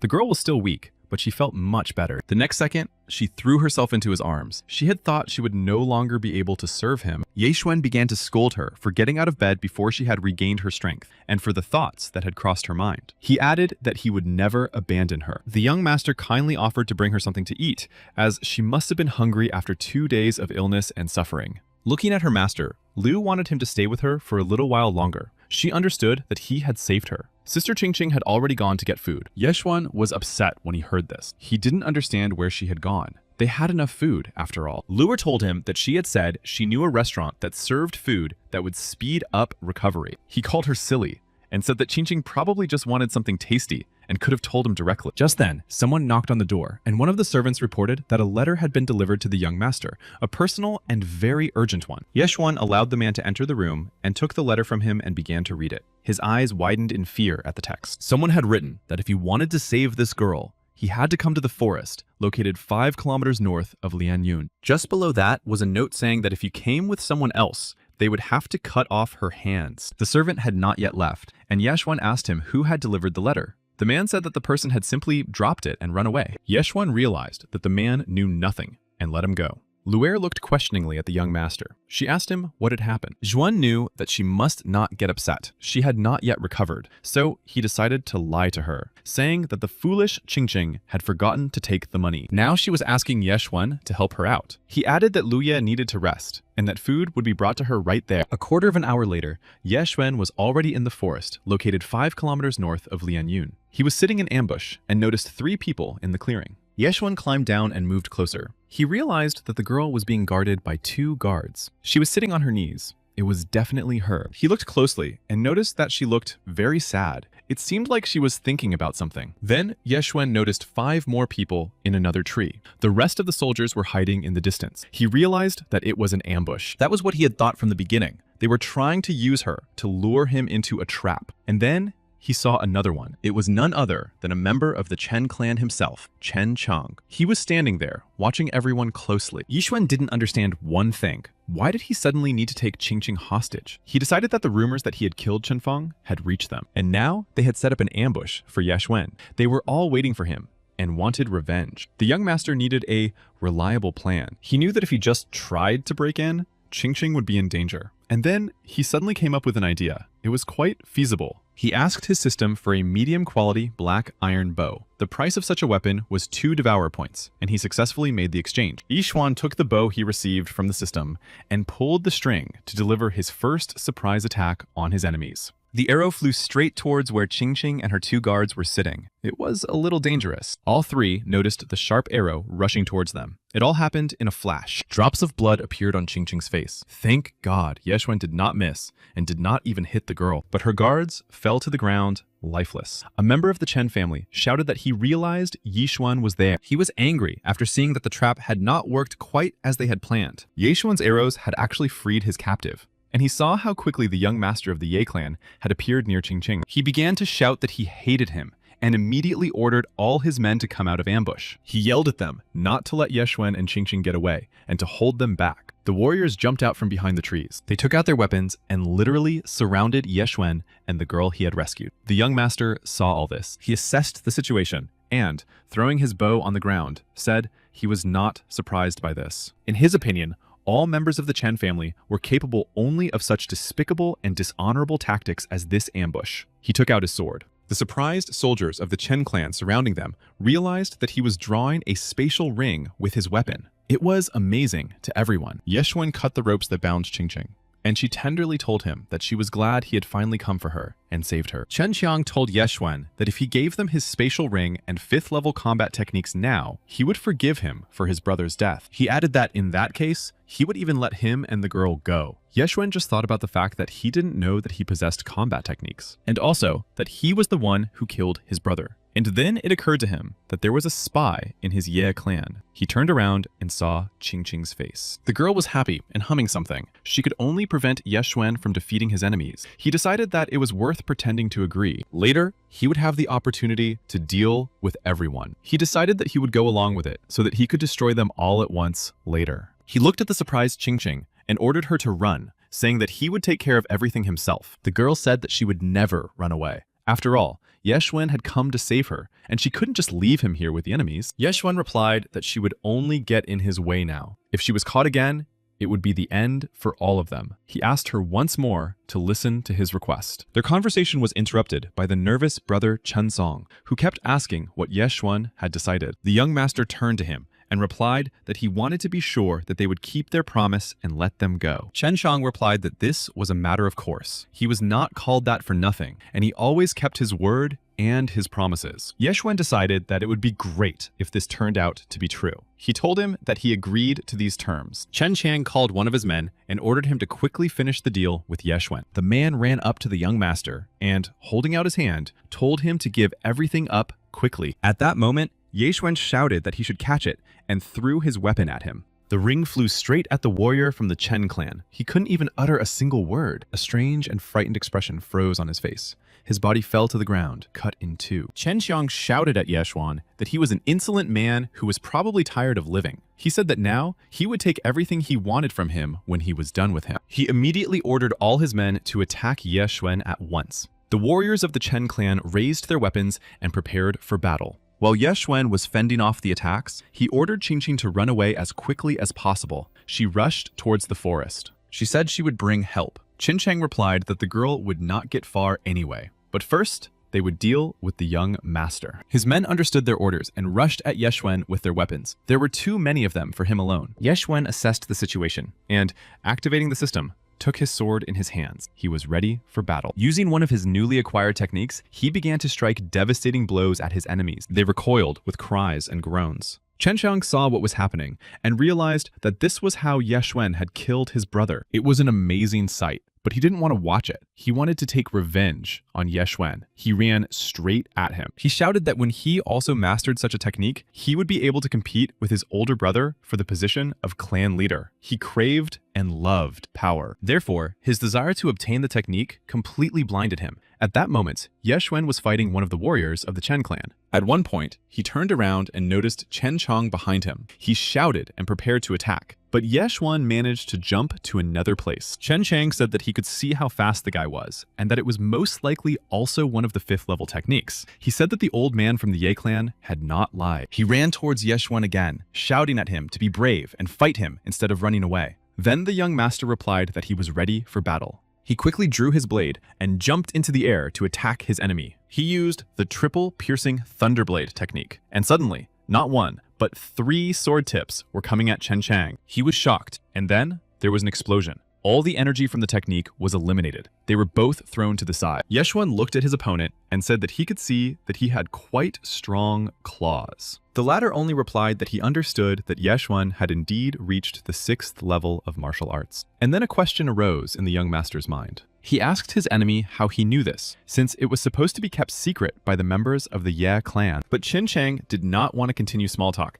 and only shouted that he did not need to know. He used the fire technique again and prepared to attack Ye Xuan. He rushed at the young master. He wanted only to send him to hell with his own hands. Ye Xuan realized that he was losing his balance and falling, but then he managed to hold on to his sword and sharply directed it towards his opponent. Ye Xuan managed to use his technique again, and Chen Chang's eyes reflected fear and panic. Ye Xuan's blade cut his chest, and bottles containing some kind of potion began to fall out. Chen Chang watched in horror. Ye Xuan also understood that they could not be missed. They scattered to the sides of the falling vessels, and both grabbed one with their hands. Ye Xuan managed to grab a bottle with a bluish solution inside. He looked at it with interest. He said that it looked like a regeneration potion. He turned around and noticed Chen Chang behind him. He told him that it seemed that he needed this potion now, which was why he had come with him to the fight. Chen Chang silently looked at the young master, who simply took the bottle and hid it in the Devourer's dimension in his clothes. Seeing who was in front of him, Chen Chang thought that it was not too late to simply hide from here, but he could not have imagined that there would be so many problems. He decided that without his second potion, he would definitely lose now, so he opened the bottle and drank the liquid. Ye Xuan saw what happened to him after that. He stood in the rays of red light, and his eyes turned bright red. It was clearly a potion that gave him some extra strength and abilities. Chen Chang roared like a beast. Ye Xuan only had time to jump away from him as quickly as possible. He asked if it was really a potion for exploding his own chi, and then Chen Chang ran up to him and shouted that this was it, and now he would finish off the insolent guy. It was a pill that changed a person's internal state and amount of chi energy. It temporarily made him stronger by 1 or, in extreme cases, 2 levels. Chen Chang roared that even the heavens were on his side, and now his strength was comparable to the 7th level of martial arts. He rushed towards Ye Xuan, shouting that the time had come for the young master of the Ye clan to die. He pushed off the ground, and Ye Xuan noticed with horror how strong and agile he had become. He quickly grabbed his blade and, using 6th level martial arts techniques, rushed into a counterattack. Creating a spatial ring and jumping up, Ye Xuan found himself higher than Chen Chang. Chen Chang looked fiercely at the young master, feeling only hatred and anger towards him and the entire Ye clan. But it was already too late for him, as Ye Xuan thought. He cut Chen Chang into pieces. However, he was immediately surprised when Chen Chang began to regenerate and return to his original form. Their battle continued and took a more serious and dangerous turn for both of them. But Ye Xuan, not intending to give up, still understood that his level of martial arts was not enough for a quick victory over the enemy. He was just about to attack Chen Chang when his hand, enveloped in some kind of fire and ash, literally grabbed the blade. It was astonishing, and Ye Xuan did not know what to do. Chen Chang looked him in the eyes and told him that it was time to leave this life. He grabbed the young man by the chest with his fiery hand and literally began to incinerate him. Ye Xuan screamed in unbearable pain and felt a trickle of blood flowing from his mouth. For him, everything turned out to be disastrous. Chen Chang pushed the young gentleman aside, and he fell to the ground, almost defeated. However, Ye Xuan began to use the spatial window again in midair, and took out the bow he had previously purchased from the system. He drew the bowstring right in the air and prepared to shoot his arrow at his opponent. He was determined and immediately launched a 5-star sphere attack. 5 arrows flew towards Chen Chang. Seeing this, Chen Chang just shouted that Yeshuan had better obey and simply give him the spatial ring technique. He promised that, in this case, he would grant Yeshuan a quick and painless death. But then the arrows flew in. He had to fight them off, and enraged by such insolence, Chen Chang once again rushed towards Yeshuan. He was close again, and his fiery fist struck the young master. Yeshuan remained standing this time, and the fight continued. Turning to him, Chen Chang began to shout that he hadn't even figured out what to do with the guy yet. He saw that Yeshuan was already greatly weakened, and all that remained was to finish him off. But then, the young master remembered the pill. He opened the bottle and summoned the Devourer system. Exchanging the potion for points, he received 1,000 points of spiritual energy. Yeshuan was thus able to reach the 6th level of martial arts. Now, his chances of victory had increased. He had 6 more points, and Yeshuan was glad that he was now at the same level as his enemy, and not lower. Now he just had to get close to Chen Chang so that he wouldn't have time to put up his defense. Then he could stun him with a tiger's roar. It was a new technique. After that, he would be able to knock him down with his 5th level martial arts sound technique. Chen Chang was nearby. He asked Yeshuan if he had decided how he wanted to die at his hands. Yeshuan replied that he did not want to leave this life yet, and smiled. He added, looking Chen Chang straight in the eye, that today there was a high probability that he would be the one to leave this world. He ran at him. Chen Xiang shouted that Yeshuan was standing right in front of death, but still did not recognize it. He was burning with fire and roaring. A second later, they were both running at each other and ended up in close combat. Chen Chang struck Yeshuan. When the smoke cleared from the powerful explosion, he saw the young man lying face down on the ground, not moving. Chen Chang approached his body, deciding that he was finally dead, and decided to take his techniques. He crouched down and held out his palm to Yeshuan. He said that the young man could be proud of himself because he was the first to make Chen Chang exert himself. And if they met again in a couple of years, Yeshuan would most likely become the strongest in the city. Then, puzzled, he began to ask where the spatial ring was. He remembered how Yeshuan used it to take out his sword and bow. The young master opened his eyes. He had only pretended to be dead. Yeshuan's plan worked, and while Chen Qiang was unable to defend himself, he used the tiger roar technique. The enemy recoiled and fell to the ground. In the next few minutes, everything was decided for him. Yeshuan did not hesitate and struck his blows. Qingqing ran through the forest as fast as she could. At one point, she heard a cry and a flock of birds flew up from the trees. The girl looked at the sky and decided that Yeshuan was in big trouble. At that moment, Chen Chang, sitting on the ground, asked the young master why he was still alive. He was sure that he had inflicted crushing and devastating damage on him. Yeshuan replied that while he was spinning in the air, he had managed to drink a regeneration potion. It not only instantly healed all his wounds, but also restored his spiritual strength. He added that it was the best healing potion in the world. He took his sword out of his spatial ring and, pointing it at Chen Qiang, asked him how he had found out about all the internal affairs of the Ye clan. Chen Qiang just stared silently at his enemy, and everything happened quickly. Qingqing did not understand who had won. She suddenly heard someone's footsteps. The girl turned around and noticed a silhouette behind a tree. When he came closer, she realized it was Yeshuan. He was alive. Qingqing was delighted and ran up to him. She asked if he was all right and where all the people were. He replied that he was fine and that the enemies were gone. He suggested that the girl return with him to the Yi clan's estate. She gladly agreed. After a while, they both found themselves in the backyard of the Ye clan's estate. The head of the clan was sitting at his desk in the stone hall, sorting through some paper. He heard a knock at the door and asked who it was. Yeshuan was standing at the door. The man was glad to see him. He said that he had arrived just in time. He had finished copying the scrolls with the techniques and suggested that Xuan go to the Lin family immediately. Yi Xuan stood opposite him and asked what was so urgent about such matters. After all, it was the middle of the night. The head of the Yi clan could not give the young gentleman a clear answer. He realized that something was wrong. Yi Xuan looked him straight in the eye and firmly stated that he himself had killed Chen Chang and his brother, as well as his men. The head of the Ye clan rushed over to Yeshuan and asked him if he was all right and if he was injured. The news shocked him. Yeshuan replied that he was fine. The head said that this was strange because Chen Chang was at the 6th level of martial arts. He was the 4th strongest in the entire Chen clan family, and if Yeshuan managed to defeat him, it could only mean one thing. Yeshuan replied that something unexpected had happened during the fight, and he himself had been able to reach the 6th level of martial arts. It was after that he was able to defeat him with the tiger roar technique. The head asked Xuan to sit down and replied that he was very glad that he was okay.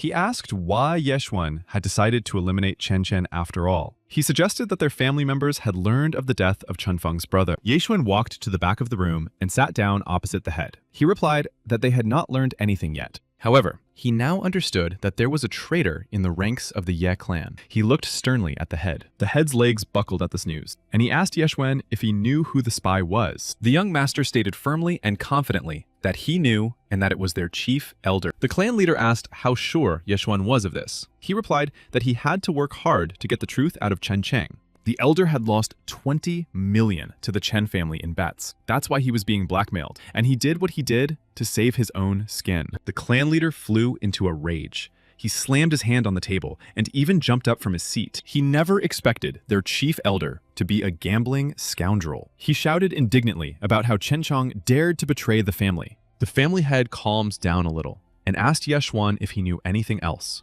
Yeshun shared his thoughts. He said that according to Chen Chen, the Chen family had recently been trying to establish contact with the Wu family. Then he paused to think for a moment. Upon hearing about the contact, the clan leader assumes that the Chen and Wu families had joined forces. Yeshun immediately said that he had also thought about this and that they should make a decision and use the time to get ahead. The clan leader supported him, saying that he was right and that it would be better to go to the Lin family right away. They went to the Lin family despite the late hour. The head of the Lin clan was a little confused by the visit of such late guests. It was unexpected, to say the least. Inviting them into the room, he was even glad to see his nephew in good health. So it was true that he had regained his strength. He had heard rumors that he had been able to restore his destroyed Dantian. Yeshun said that it was all thanks to the 2 pills he had been given earlier, and that he owed it to his uncle. Uncle Lin, realizing what was going on, decided to ask Yeshun if he was still upset that they had broken off their engagement. Yeshun assured him that this was not what he wanted to say now. He didn't understand. Yeshun said that he was truly grateful for everything. The head of the Lin family bowed his head guiltily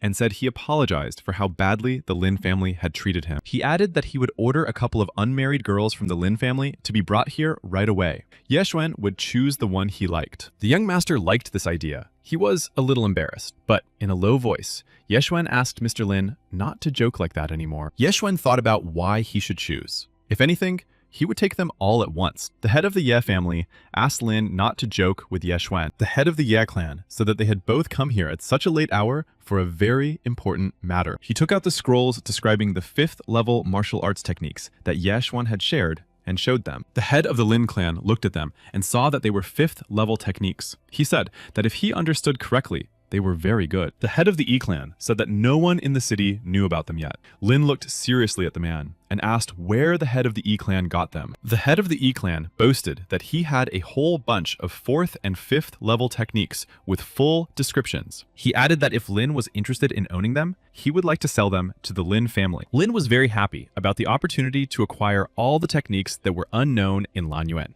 It was a great deal for everyone. The head of the E family confirmed his desire to sell them, but there was one condition. Lin immediately frowned because he wanted to own them as soon as possible, without any conditions. The clan head did not want gold as payment. He needed consumables for cultivation, which were natural gems, heavenly and earthly treasures of any level, and in unlimited quantities, as much as could be obtained overnight. He asked Lin if he agreed to these terms. Lin didn't think for a minute. It was easier than easy. He promised to gather everything quickly. Oshuen saw that he had bought more than a dozen 5th level techniques without batting an eye.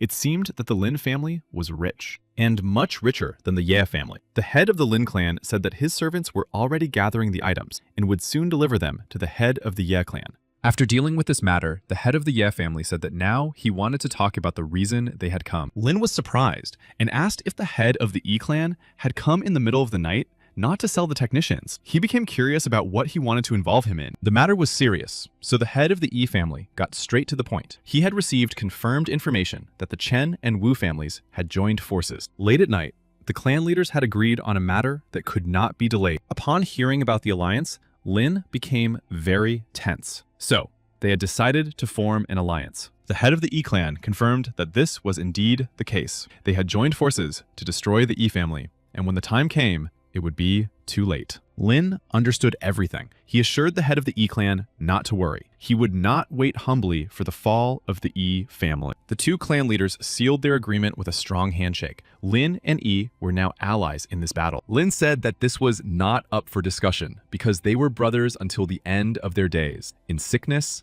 and in health. Yixuan watched them and even enjoyed their behavior a little. It looked very heartfelt. The most important thing in clan battles was the fighting of their strongest representatives. Lin said that the ruler of the city of Tian had the 8th level of martial arts. His father could compare with him. Now he lives in seclusion, but they must not underestimate their enemies. When he returns, they will destroy the Wu and Chen families. The head of the Ye clan understood that with his new techniques, Elder Lin would soon reach the 9th level. He cheerfully declared that he was congratulating him in advance. They would definitely help them in the joint battle. Mr. Lin gladly accepted these congratulations. He looked satisfied. Then there was a knock at the door. Lin turned to Brother E. It seemed that the resources for cultivation were ready. He would assign people to escort them home. He kept his promise. A carriage with treasures and materials, accompanied by guards, was waiting for them at the entrance. After finishing all the preparations, the heads said goodbye, wishing each other all the best. The head of the E clan said he hoped they would meet again soon. A carriage with valuable cargo drove along the deserted night streets of the city. Besides the guards, Xuan and the head of the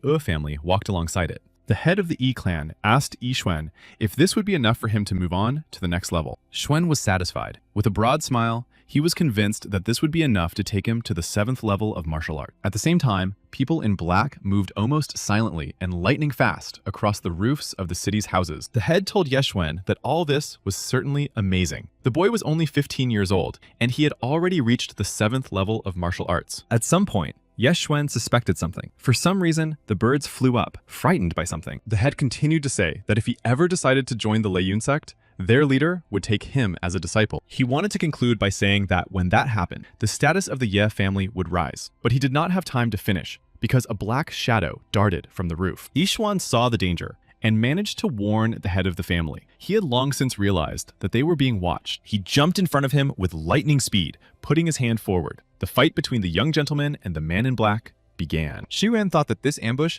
might even be from the Lin family. He concentrated his energy, preparing to repel the attack. One of the attackers in black gave the command to attack to the others. He was not alone here. They began to jump down from the roofs of buildings. The first jumped onto the carriage. The next rushed after him. The head of the Ye clan saw Yixuan rush into battle with them, but he was worried because Yixuan was not yet at the required level. The combined attacks of 2 6th level warriors could be a problem even for someone in the middle of the 7th level. Yixuan was very fast, but these guys were also good. They jumped from place to place as if they were flying. They seemed to be working in pairs. Soon after their attack, the carriage's escort was completely eliminated. The head of the Ye family thought that things were bad, but he couldn't remember where he had seen this before. Then, in the movements of the ninjas who attacked them, he recognized the technique of the Wu family. It was a technique called the joint attack of the swimming fish. Yixuan once again barely dodged these guys in black. He was clearly not skilled enough to defeat. He looked for the head of the family, who was now struggling to survive. Yixuan thought he had to deal with this as quickly as possible. Otherwise, the situation could take a different turn. He decided that it was not the work of the Lin family. They would have chosen a different moment to attack. He first decided to deal with one of the attackers. The guy in black wanted to strike. Yixuan tried to attack lightning fast, but the guy didn't even let him swing his arm. He blocked the attack. Jumping up, the opponent wanted to attack from above. His powerful, lightning fast blow almost caught Yixuan. He barely dodged it.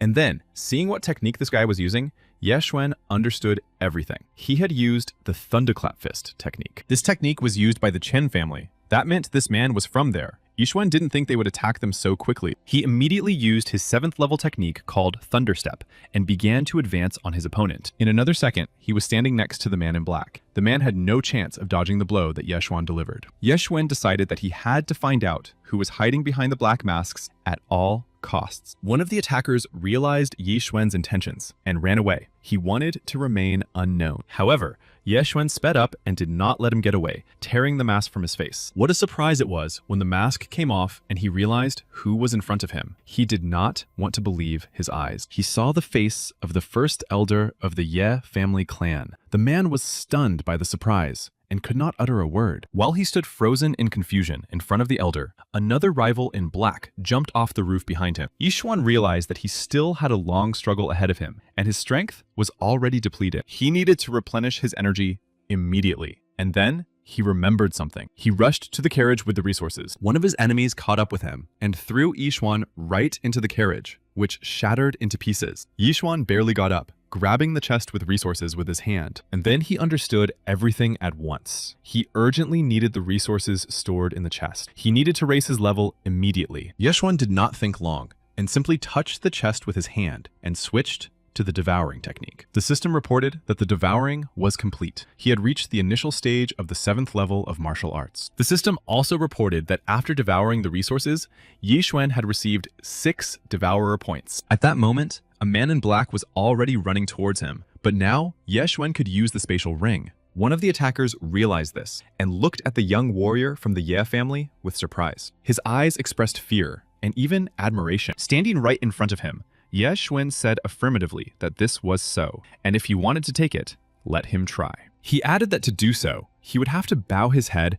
and acknowledge the superiority of the young master. The ninja replied that the kid was very conceited and ran towards him. Yishuan became seriously angry and decided that now he would show him who was boss. The man in black jumped at Yishuan, expecting that he was inexperienced and that he would quickly defeat him. But he was greatly mistaken, for Yishuan had already mastered the 7th level of martial arts. Using the Thunder Fist technique, he quickly repelled the attack. And immediately, he himself delivered the next blow with lightning speed. They were so close to each other that Yishuan simply thrust his hand into his enemy's chest. The man in black did not even realize what had happened. It was too fast. His heart was already in Yishuan's hands. The clan chief was stunned by what he saw, as were the elder and the other participants in the fight. They were all amazed by what they saw. Yishuan squeezed the heart in his fist and crushed it with a single squeeze. Drops of blood splattered on the elder's face. He and the others were horrified by what they saw. The elder screamed in fear and ran down the street. Yishuan saw this and said that he shouldn't even try to run away from justice. He used his speed tactic, and in a second was right in front of the elder. There was nowhere for him to hide from Yishuan. Yishuan pushed off the ground with his hand and quickly swept the elder's legs out from under him. The elder lost his balance. He fell face down on the ground and already understood what awaited him. The people in black robes realized that they should not stay here any longer and rushed to escape. One of them shouted to everyone that the plans had changed. They retreated, leaving the elder lying on the ground. Seeing everyone flee across the rooftops, Yishuan just smiled and said that they would not succeed. They would not get away so easily. He used his spatial ring technique and requested his bow from it. Yishuan drew the bowstring. He said aloud that everyone would have to pay for everything. The arrows flew at the people on the roofs. They quickly hit their targets. People in black robes fell lifeless from the roofs to the ground. When it was all over, Yishuan approached one of the wounded men and uncovered his face. However, the man was already dead, and the young gentleman just looked at him in surprise. The head of the Ye family approached him and, seeing who was in front of them, said that it was indeed the elder Shuangzi from the Wu family. He was the one who led the attack. And then they heard someone moaning behind them. Oshuan turned around. He said that something had to be done about their senior elder. The head of the Yi clan approached him and asked why he had betrayed them. He said that they knew that he had lost a lot of money playing cards. The elder looked at the head in surprise and asked what debt he was talking about. He laughed and said that Ye Zhang was a great fool if he thought gambling was to blame for everything. Yishuan came closer and asked him what had happened then. The elder replied that the little bastard was also ridiculous. Then Yishuan thought for a moment and replied that he would try to guess. He looked seriously at the elder and added that it was all about power. The Chen family had apparently offered their elder the position of head of the Ye clan. The elder realized that the young man had guessed correctly. That was exactly what had happened. The head of the Ye family began to shout at him that he now understood what he wanted. The elder looked at them silently. Then he replied that this was exactly what he had asked for, and the Chen family had promised him that after this mission, he would become the head of the Yi family. He looked at Yishuan and asked how the young man had figured it out. The young man replied that it was written all over his face. They had lured him, so he had started this battle. He was just curious about what exactly had lured the elder. He asked him what else they could offer him besides money. He knew it was only power. In addition, Yishuan added that he had noticed how disrespectfully he had recently spoken to the clan leader. The answer was obvious.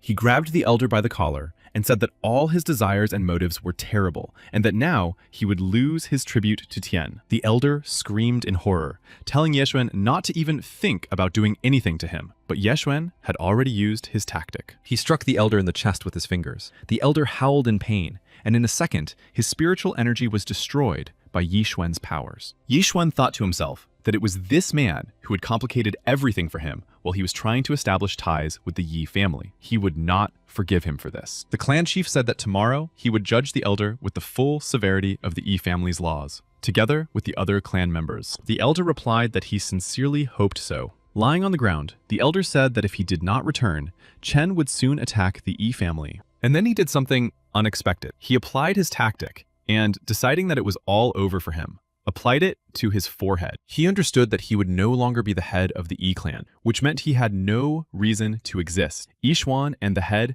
were shocked by this, but could do nothing. Apparently, the Wu and Chen families had been preparing for something like this for a long time. This put the Yi family at a disadvantage. They had to catch them off guard before they gathered all their strength. The Yi family needed to unite with Lig and attack Chen that very night. The head said that until the old man Lin returned from his seclusion, they would have to wait and not attack the Wu family. He ordered Xuan to contact the Lin family, while he himself would return to the estate and gather people. They agreed to meet near the Chen estate. Yeshuan understood everything and quickly hurried to Lin. At that time, people were already making their way to the Chen family estate. The trained warriors quickly and quietly eliminated the guards of the house. It was not very difficult. Yeshuan and his uncle from the Lin family stood on the porch and gave orders. In the backyard of the Chen estate, one of the family members was playing with his concubines. They asked him not to run away from them. The girls played tag with him, blindfolding him. He asked them to behave themselves and come to him on their own. Xuan watched them. He was on the roof of one of the buildings in the backyard and immediately heard him say that one of the girls had finally been caught. He said that she had behaved badly, and now this bad girl would get what she deserved. He giggled along with the girl. She said that she allowed the young gentleman to joke with her like that. They were planning an intimate meeting. And then Yeshuan, who was watching the young gentleman from the Chen family, took his bow out of his spatial ring. He smiled because he had calculated everything well and caught him off guard. At that moment, the guy was about to kiss the girl, but everything turned out differently than he had expected. Xuan had already managed to draw his bowstring by that time. He shot an arrow at the young gentleman and hit his target. The young man lost his head right in front of the girl. Sitting in his blood, she began to tremble with fear. Everything happened so quickly and unexpectedly.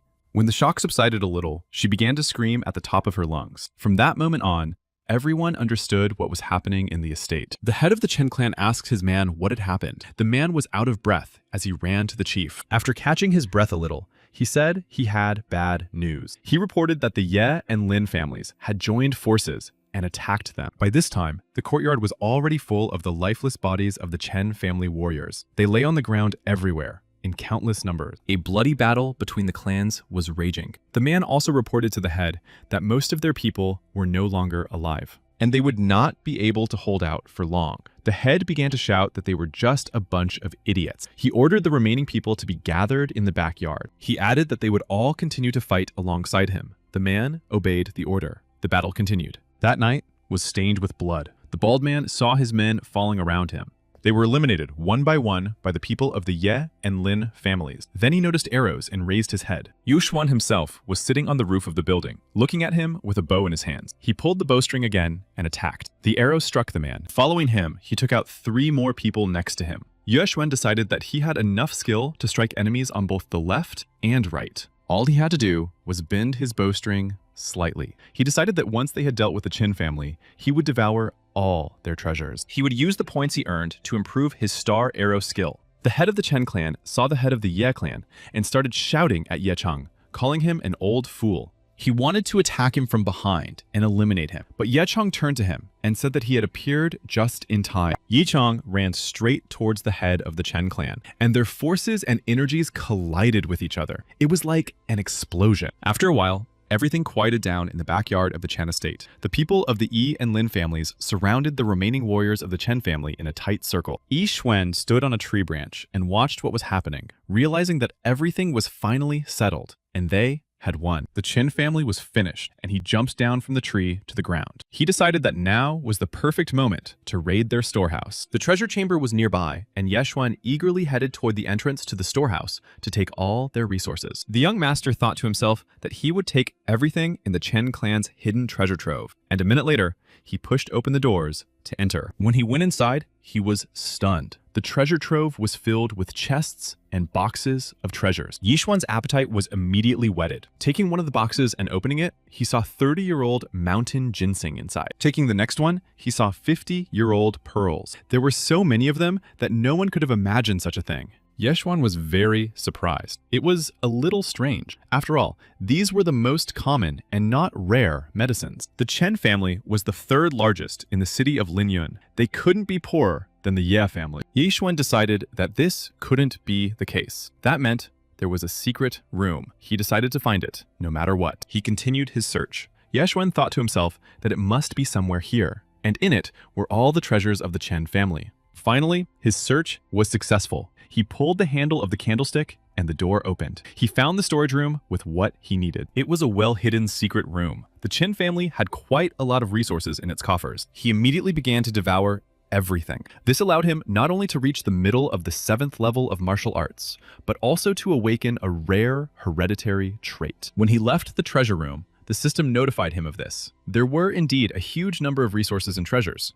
With the help of the Devourer system, Yixuan learned about the pedigree of hundreds of beasts. So far, his progress was only 1 point out of 100, but it was a start. The lineage of 100 beasts requires the consumption of the bloody essence of 100 7th-rank demonic beasts to fully reveal itself. This would result in such progress that upon completion, it would incredibly increase the physical strength of its master. Yixuan pondered. Apparently, he would have to go to the Lanyuan Mountains once again to hunt demonic beasts. But first, he had to deal with the Chen and Wu families. When he returned, he saw many dead bodies in the courtyard of the Ye family. The Ye family's warriors were gathered in front of the house. Xuan asked the elder what had happened here. He told him that while they were attacking the Chen family had also taken advantage of the situation. They divided their men into 2 groups, and the second group attacked the Ye family and the Lin family at night. Old Man He gathered all the city guards. They surrounded the Chen estate. Yixuan asked how he knew this. The man replied that Wu Tian had just come and told them about it. He advised everyone to surrender.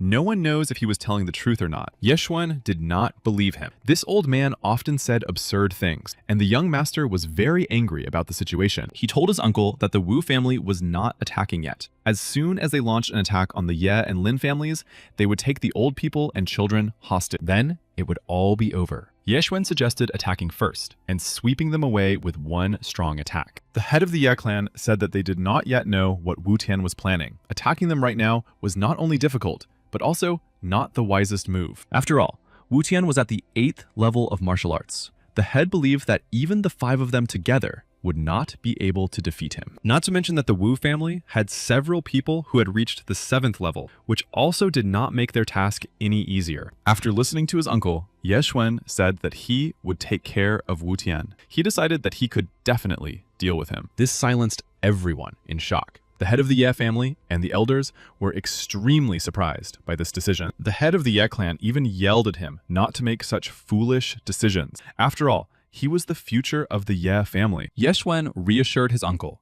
saying that he would not rush into danger. He had already mastered several 7th level techniques and had reached the middle of the 7th level. Of course, he was not saying that he would easily defeat him, but he was not going to lose to him either. Meanwhile, they would have to deal with the warriors who had reached the 7th level of martial arts, and then they would help him with Wu Tian. After listening to him, the head of the Yi family could find no more arguments to stop Yixuan. He turned to everyone and said that he had decided to go along with him. He only advised Yixuan to be careful. Yixuan understood everything, and having made this decision, now wanted to properly prepare for the upcoming battle. He took his bow and turned to the system to exchange his Devourer points for an upgrade called Star Arrow of Chaos. Everything sparkled and spun in the energy field that was created. The system gave the result. The exchange was successful. As a result, 20 Devourer points were spent. The Star Arrow of Chaos reached the 7th level. At the same time, the best warriors, led by the elder himself, gathered in the courtyard of the Wu Tian family. The head of the Wu Tian clan decided to give a speech. It was intended for the Ye and Lin families. He said that they only had time until the incense burned out. After the allotted time had elapsed, they would all remember his words and pay for what they had done. Yixuan had already heard him. He was already in the backyard of the Wu Tian family and had chosen an observation point for himself. A minute later, in 2 lightning-fast jumps, he was already standing on the roof right in front of Wu Tian. Yixuan took out his bow Now it was the Star Arrow of Chaos, its fiery arrows aimed at the warriors of the Wu Tian family. The Star Arrow in Yeshuan's hands was a formidable weapon. It gave him the opportunity to approach Wu Tian's level. Pulling the bowstring and aiming it at Wu Tian himself, he turned to him and said that he would fight him if he was brave enough. Yeshuan released the bowstring and fired the arrows to show everyone his level. Wu Tian was angry to see that Yeshuan was up to something again. He frowned, trying to figure out his tricks. The arrows fell in the courtyard, creating an endless field of fire. The head of the Wu clan also possessed certain techniques. Yeshuan's main target was Wu Tian, so he shot an arrow at him. It almost reached its target, but was deflected by Wu Tian's power. Wu Tian caught the next arrow right in front of his face at the last second. He was the strongest warrior in his clan. However, he was unable to stop the rest of the arrows, and they flew into the children and warriors of Wu Tian's family. They fell, breathless. Wu Tian roared in rage and shouted at Yeshuan for daring to attack his children in front of him. He said that Yeshuan would pay for this 100-fold. Yeshuan stood on the roof, taking up a comfortable position for attack and continuing to deal with his men. The arrows hit their targets with great accuracy, without missing a single one. But his main task was to provoke Wu Tian himself into a duel. The head of the Wu clan recognized the young man as the youngest master and, calling him by name, looked sternly and angrily into his eyes. Yeshuan did not deny that it was him, and that he was from the Ye family. He replied that it was so, and this impressed Wu Tian. Yeshuan told Wu Tian that if he still refused to fight him, he would continue to destroy the younger generation of the Wu family. Wu Tian was forced to admit that he was worthy of respect, having reached the 7th level of martial arts at such a young age. He rushed towards the building on whose roof Yeshuan was standing. He said that he would help the boy end his life quickly. At the same time, the head of the Ye clan ordered his men to attack. A new battle between the clans began. The warriors on both sides attacked each other with fury and ferocity, delivering deadly blows. The head of the Ye family shouted at them to fight for the honor and dignity of the Ye clan. He led them forward. Yeshuan saw the head of the Wu clan quickly approaching him. He fired a couple of arrows downward. Then, with a sharp jump, he leaped up from the roof. He was running away from his enemy. However, the head of the Wu clan possessed both speed and the necessary skill. He dodged Yeshuan's arrows and at some point caught up with him. He grabbed the young man by the chest with his fiery hand, and Yeshuan felt a bright and unbearable pain in that spot. Yeshuan looked down and saw the head of the Wu clan fighting with enemies from the Wu clan. It was not easy for him. The head of the Wu clan told Yeshuan that he was a fool if he planned to help others while in his hands. He said that he would have to pay for everything. He began to shout furiously, gathering his fire and destruction technique, and in the next second, he attacked the young man. The young master felt pain in his chest from the blow and cried out. It was unlike anything he had ever felt before. A second later, he began to cough up blood. Yeshuan realized that his strength was not enough. The head of the Wu clan grabbed him sharply by the hair on his head. He shouted that now he would finish off the young gentleman. He was about to strike him again, but everything changed. Something flew past his head and rolled across the ground. The head of the Wu clan was distracted, and Yeshuan was able to jump aside. They both stood on the ground and looked to see what it was. Something rolled across the backyard of the estate. It was moving fast enough that it was impossible to see what it was right away. But then it stopped, and the head of the Wu clan and Yeshuan himself could see that it was a severed human head. The head of the Wu clan began to cry, with tears in his eyes. He couldn't believe his eyes. It was his father's head. He turned sharply and swung his fist, preparing to deliver a devastating blow to the enemy. Then he noticed that Yeshuan was no longer there. Besides, when he looked up at the roof, he saw another warrior. It was Lin Shao himself. He had returned from his exile and decided to join the Lin clan in this fight. The head of the Wu clan cried out and asked if it was true that Lin Shao had killed his father. He thirsted for revenge. Lin Shao jumps down from the roof and calmly replied that he had done it. Lin Shao added that Wu had been a little unlucky. He had attacked the Lin estate just after Lin Shao himself had advanced to the next level of martial arts. If it had been an hour earlier, the members of the Wu family would have ruled the entire city by morning, but as it happened, he had only just reached the 9th level. Therefore, now neither his father nor the head of the Wu clan himself, nor any of the other warriors had any chance of success in this battle. The head of the Wu clan began to shout that he did not believe that Lin Shao had reached the 9th level of martial arts. It was impossible. His father said that at his age, it was very difficult to ascend to heaven and begin cultivation. Lin Shao replied that his father was right, and for that, he needed the guidance of the elders of Yu. He added that people of great power will always find a way to improve their level. Lin Shao asked the head of the Wu clan if he would surrender now. Then he would let him live, and he could pay for everything with only his tribute to Tian. The head of the Wu clan replied that he had no intention of surrendering. He ran straight at the enemy from the Lin family, shouting that one of them would die in battle today. 5 minutes later, there was a loud explosion and rocks fell to the ground. This was the result of their battle. When the dust and smoke cleared a little, everyone saw someone's legs under the rubble. The man was no longer moving. The warriors of the Wu family realized that their leader had died. They looked at his body with shock and fear. The other participants in the battle, including the members of the Lin family, also turned around. Someone was clearly approaching them, and the head of the Ye clan took his attention away from the battle and began to watch closely. Even Ye Xuan himself, seeing everything that was happening, silently stared at the man. Everyone understood that it was Lin Xiao himself standing before them, and it was he who had killed the head of the Wu clan. Lin Xiao slowly approached the warriors and asked why they were silent. He looked at them all and asked what they would choose, to fight him and lose their martial arts skills, or simply die here and now. Everyone understood that they were no match for such a warrior. They would all die. And all the warriors began to shout that they surrendered. Lin Xiao was impressive. He was powerful, and seeing their fear, he just laughed. He said that in that case, they should leave immediately while he went in search of the Wu family's treasure. Later, when everything was settled, Ye Xuan returned to his estate to rest. He took a bath in the backyard and reflected on what had happened that night. He understood that although the system allowed him to quickly gain spiritual power to move to the next level and travel from one world to another, the transition of spiritual power into physical power still took too much time. He remembered the pain in his chest from the hands of the head of the Wu clan. The enemy's blow was too strong and hit its target because Ye Xuan's body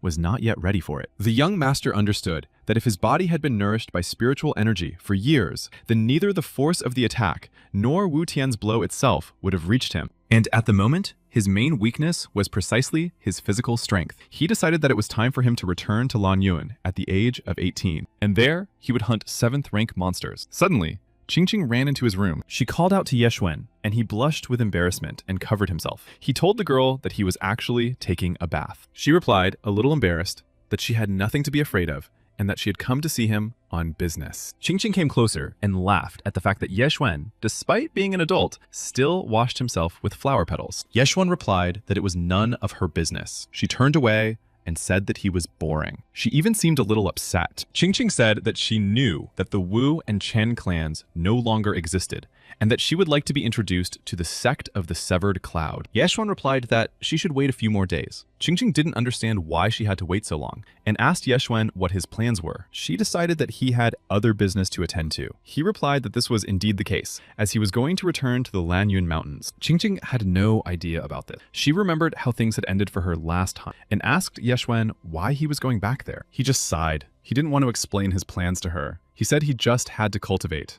Qingqing was angry as she left. She started scolding Ye Xuan, saying that he was only interested in cultivation. She had spent so much time in his city, and he had never taken her anywhere. As she opened the door, she heard Ye Xuan tell her that it was true. It was true. He asked her not to go anywhere tomorrow, and added that the man her father had sent after her would arrive in the city. Qingqing turned around and started yelling at the young master. She couldn't believe what he had told her. That same night, she and Ye Xuan were already riding horses through the forest from the city. Qingqing hurried and kept urging her mare on. The young master followed the girl. Then Qingqing stopped and saw a quiet town with stables. She pulled on her reins. She suggested that Ye Xuan stop here for the night. Ye Xuan asked why the girl was in such a hurry to flee the city, and now she had suddenly decided to calm down. She replied that she was in a hurry because she was afraid that the men sent by her father were nearby. But now she believed that they were safe and everything was fine. She added that, after all, she was a lady and could not ride a horse all night. This confused Ye Xuan a little, and he decided not to argue with her. He only asked why she was trying so hard to avoid her father and his men. She snorted and said that she was not going to tell him the whole truth. After all, it was he who had reported her to her father. She looked offended. They entered the inn, and the girl immediately told the owner that they needed 2 rooms upstairs. He replied that he would prepare everything. Several people were sitting at a table drinking tea. Qingqing, passing by them, greatly interested them. She climbed the stairs, and everyone noticed how attractive she was. One of the men smiled. He had clearly noticed Qingqing. When the hotel owner had everything ready, he told the guests that they could go to their rooms. Qingqing looked at Ye Xuan and saw that he was a little tense, so she told him that he should trust her. They would soon have an excellent dinner and rest. The young gentleman replied that he was grateful to her and looked at the man sitting at the table with tea in his hands. He understood that he was not here for no reason, As soon as they entered, he seemed suspicious to him. He checked everything, and unlike the other guys, this man had as high as the 7th level of martial arts. The others who accompanied him were only at the 5th level. It seemed that none of these people were from Lianyongang. Climbing the stairs after Qingqing, Yeshuan thought that perhaps these were the people sent by the girl's uncle. Qingqing walked along, humming happily to herself. So Yeshuan dismissed these thoughts and decided that there was something else going on. The girl looked very calm. Yeshuan walked her to her room and said that he thought they should go to bed early, because they had to get up early tomorrow. Qingqing sighed discontentedly and said she agreed. She was just teasing the boring Yeshuan. The door to her room closed, and the girl went to bed, while Yeshuan walked down the corridor, wondering what kind of character she had. Late at night, a dark male silhouette appeared in front of Qingqing's chambers. It was not Yeshuan.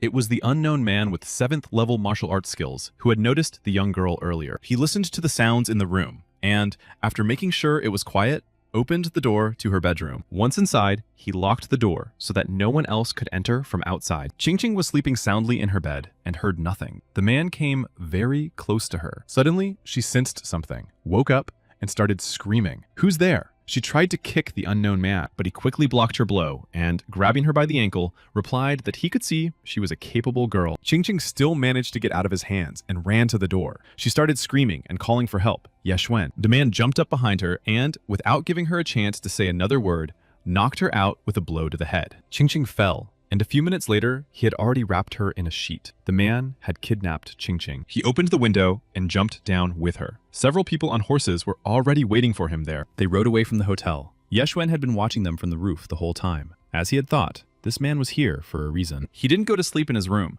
but decided to find out what was going on. Now he had jumped from the roof to the ground to catch up with the kidnappers. He tried to follow them closely and keep up with them to find out where they were going. The road led them to Wanjinchen. Yeshuan decided that even if these people were not sent by Uncle Shui himself, they were definitely connected to him somehow, and that everything would be fine with Qingqing. He didn't know why the girl wouldn't tell him anything about her family, but she refused to return to her hometown. He didn't know what was going on, but he decided that he would have to find out for himself, and perhaps these kidnappers would give him the answers. He looked at the nearest mountain and thought that he would definitely be able to intercept them if he crossed it first. At that moment, Qingqing's kidnappers continued to ride their horses along the road through the thick forest. None of them noticed the rope stretched between the bushes, and the man holding Qingqing realized with horror that he was falling. His horse stumbled over the rope, and he fell to the ground. He still held the girl tightly and carefully in his arms. Getting up from the ground and turning around, he realized that his men had suffered the same fate. They had fallen to the ground and were moaning from their injuries. Yeshuan came out of his ambush in the bushes and asked them who they were and why they had kidnapped his girlfriend. One of the men approached the leader and said that this young gentleman was the same guy who had accompanied the girl at the inn. The leader looked at Yeshuan and said that his intuition had not deceived him, and that it seemed that the young man was not so simple. A guy from his gang asked what their leader meant. He looked at Yeshuan and decided that he was young and inexperienced. He was just starting to grow a beard. He added that he was far from being the leader. However, the leader snapped that he was an idiot, and that they had only managed to get 50 or 60 miles away from the inn. They were all on horseback, but this kid had overtaken them and set up an ambush. He was good at putting two and two together, unlike the other guy. The leader of the kidnappers looked seriously at Yeshuan and asked him who he really was, but he didn't wait for an answer, and, smiling, added that he didn't really care and that it didn't matter. He said that they didn't fight him at the inn because they didn't want him to get into trouble, and that it was better for him not to get involved. Yeshuan looked at them with a bored expression and then said that it was all nonsense, and that it seemed like they just didn't want to answer his question. He used his technique and said, rushing forward,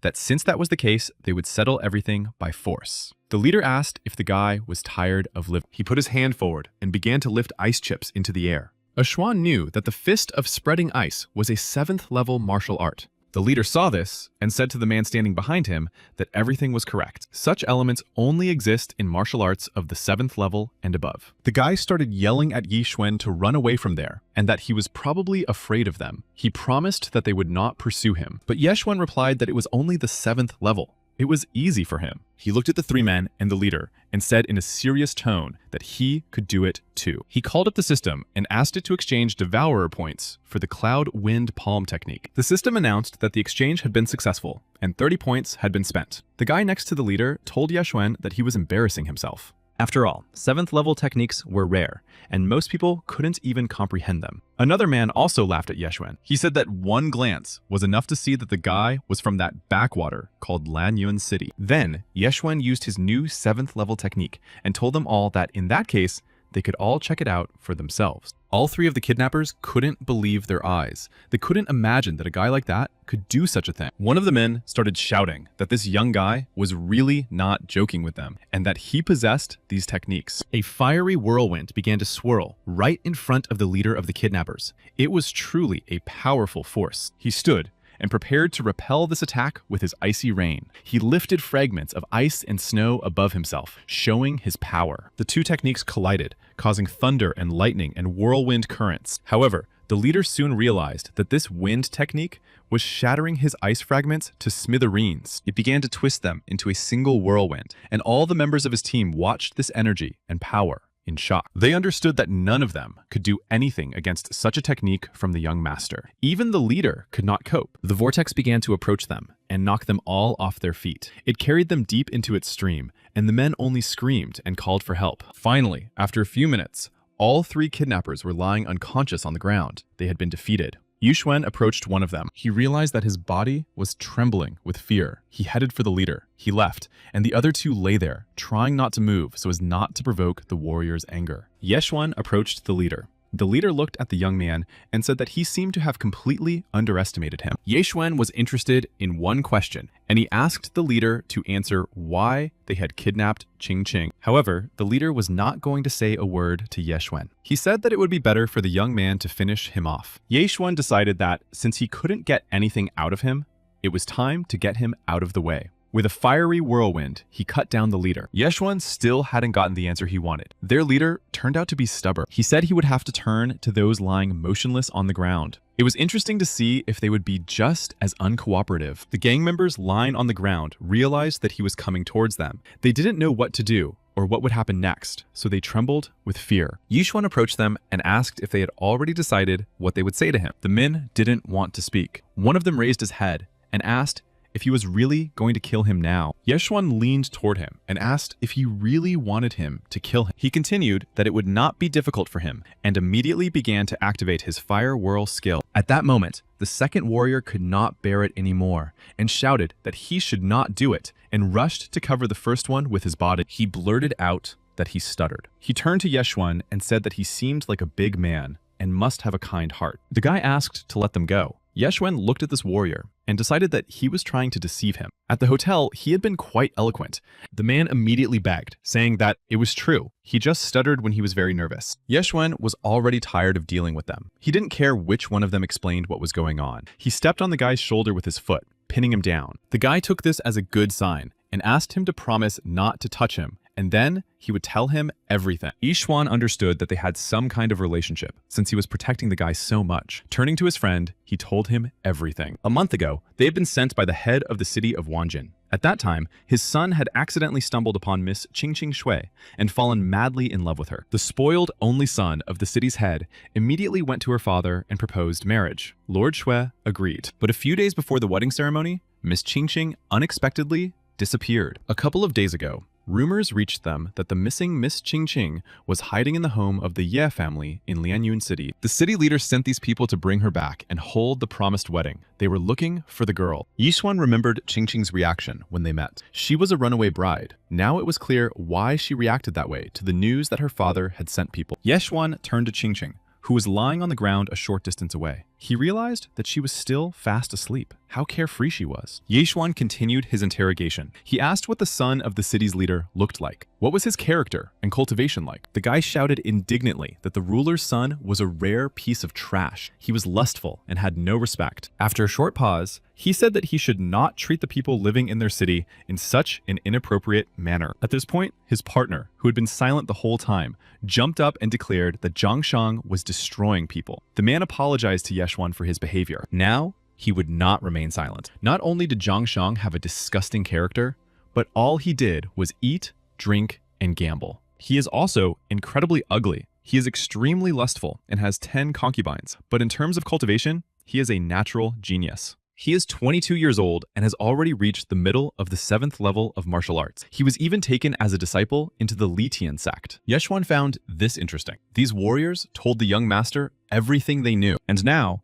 Yeshuan decided he could let them go. They looked at the young master with hope. Yeshuan got all the information he needed, but he couldn't let them go. Qingqing was asleep and had a dream in which her father's voice told her nephew Ye that he was a man of honest destiny and indescribable nobility. The voices woke her up. Opening her eyes, she saw that she was in her bedroom. It was strange, because the last thing she remembered was being kidnapped at the inn. She gradually woke up from the noise on the street, and her thoughts returned to her. She did not understand why she had woken up here. Then the girl heard her father's laughter and his voice. He was talking to someone, calling the guy terribly funny. Qingqing looked out the window and saw her father and Yeshuan in the gazebo by the stream. It was a shock to her, and she rushed over to them indignantly. Qingqing's father asked Yeshuan what he planned to do next. He didn't have time to answer. Yeshuan turned his head at her voice and calmly said that he could see that Qingqing had woken up. He wanted to say something welcoming to her, but he couldn't finish his sentence. He was kicked by the girl. She shouted that he had betrayed her and looked angry. Her father tried to intervene in their argument. He told his daughter that Yeshuan had actually saved her from her kidnappers. Qingqing stopped her attacks. Her father told her that he had saved her from people hired by the city governor, and that if it weren't for Yeshuan, she would definitely be in trouble. He asked his daughter not to run away anymore, but Qingqing replied that she had been forced to do so